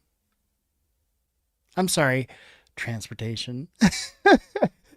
Quantum teleportation. Now, it sounds like something out of like Star Trek, right? Quantum teleportation.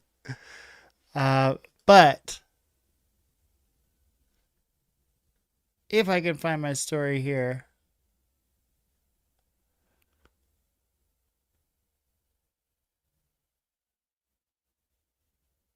Oh, 1 second. I apologize, y'all. Well, okay, I'm gonna go ahead and play this video here that talks about quantum teleportation. And then we're gonna talk about what recently happened, which was a breakthrough in quantum teleportation, which will have potentially a major impact on our communication abilities down the road. So this is a kind of an informational video from NASA Space News. And then I'm going to come back and we're going to go over the recent, even more recent breakthrough than this one. Quantum teleportation has taken enormous strides forward, evolving from theoretical musings into practical experiments that are reshaping the future of technology. At its core, quantum teleportation doesn't involve moving objects physically, as popularized by science fiction. Instead, it's about transmitting the quantum state of particles, such as photons or electrons, between two distant locations, thanks to a phenomenon called quantum entanglement. Entanglement is a mysterious link between particles that allows their states to be intertwined, no matter how far apart they are. When one particle is measured or manipulated, the other feels this change instantaneously, even if separated by vast distances. This forms the backbone of quantum teleportation. In April 2022, a team led by Dr. Jianwei Pan at the University of Science and Technology of China achieved a monumental milestone. Using entangled photons, they transmitted quantum information over 1,200 kilometers via satellite. This experiment demonstrated that entanglement could remain intact over unprecedented distances, opening the door to global-scale quantum communication. But what's truly exciting is the rapid progression since then. In December 2024, researchers at Northwestern University successfully demonstrated quantum teleportation over a 30-kilometer fiber optic cable already carrying classical internet traffic. This experiment proved that quantum signals can coexist with our existing communication infrastructure. By using less congested wavelengths and advanced filtering techniques, they ensured that quantum data remained undisturbed even in a noisy environment filled with traditional data traffic. This innovation eliminates the need to build entirely new networks for quantum communication, dramatically lowering the barriers to adoption. Instead of separate infrastructures, quantum and classical communication can merge, making the technology far more practical and scalable. Even more remarkable, in May 2024, researchers found that certain types of noise, long considered a hindrance to quantum systems, could actually enhance teleportation quality. By utilizing a method called multipartite hybrid entanglement, they achieved near-perfect teleportation even in challenging environments. This discovery flips conventional wisdom on its head, demonstrating that what once seemed like an obstacle could now be an asset. These advancements collectively show that quantum teleportation is not just a theoretical possibility, but a feasible technology, ready to transform global communication. One of the most immediate applications lies in secure communication. In traditional encryption, data security relies on mathematical complexity, which can theoretically be cracked with enough computational power. However, quantum communication fundamentally changes this game. Because entangled particles are so delicate, any attempt to intercept or eavesdrop on a quantum signal disrupts the entanglement, alerting the sender and receiver. This means that quantum communication channels are inherently unhackable, offering an unparalleled level of security. Governments and industries are already racing to implement quantum communication networks.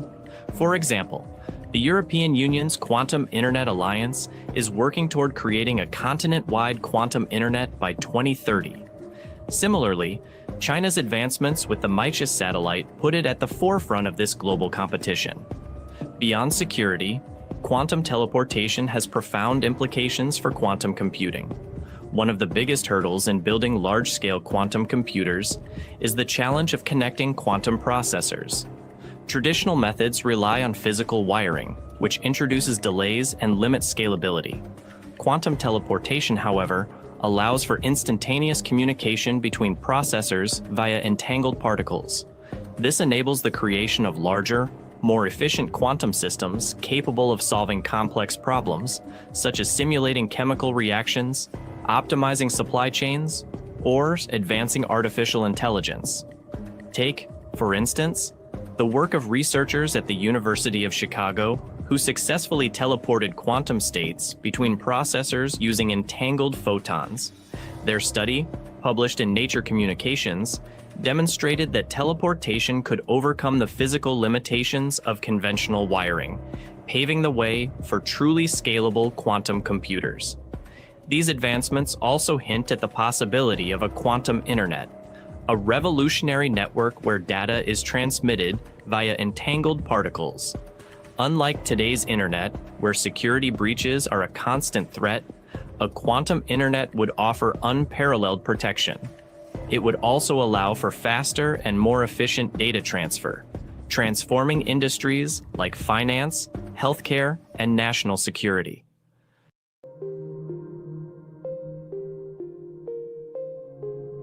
Despite the promise of quantum teleportation, several hurdles remain before it can reach its full potential. One of the most pressing challenges is decoherence, the loss of quantum information due to environmental factors such as temperature fluctuations or electromagnetic interference. Quantum states are incredibly fragile, and maintaining their coherence over long distances or extended periods is a significant technical feat. Additionally, while recent experiments have demonstrated teleportation over fiber optic cables and satellites, scaling this up to a global quantum network presents logistical challenges. For instance, optical fibers lose signal strength over distances greater than 100 kilometers, requiring the development of quantum repeaters to extend communication. Similarly, satellite-based systems like Mauritius are limited by the availability and cost of launching and maintaining satellites. Cost is another significant barrier. Building and sustaining quantum infrastructure is expensive, with most projects heavily reliant on government funding. For instance, the U.S. National Quantum Initiative has allocated over $1 billion to quantum research, while similar investments are being made by China and the European Union. Ensuring that these technologies remain accessible and equitable will require careful planning and collaboration. However, the future of quantum teleportation is undeniably bright. Researchers are actively working on solutions to these challenges. Advances in error correction techniques and hybrid communication systems promise to improve the reliability of quantum networks. Meanwhile, ongoing studies into the interplay between quantum systems and noise are likely to yield new methods for enhancing teleportation fidelity. Beyond practical applications, quantum teleportation is also advancing our understanding of the universe. Experiments are shedding light on the fundamental nature of space-time and black holes, offering potential insights into some of physics' deepest mysteries. For example, researchers at Caltech have suggested that entanglement could help resolve the information paradox in black holes, a question that has puzzled scientists for decades. Thank you for joining us on this journey into the fascinating world of quantum teleportation. If you found this video engaging, be sure to like, share, and subscribe for more deep dives into the latest breakthroughs in science and technology. Until next time, stay curious and keep exploring.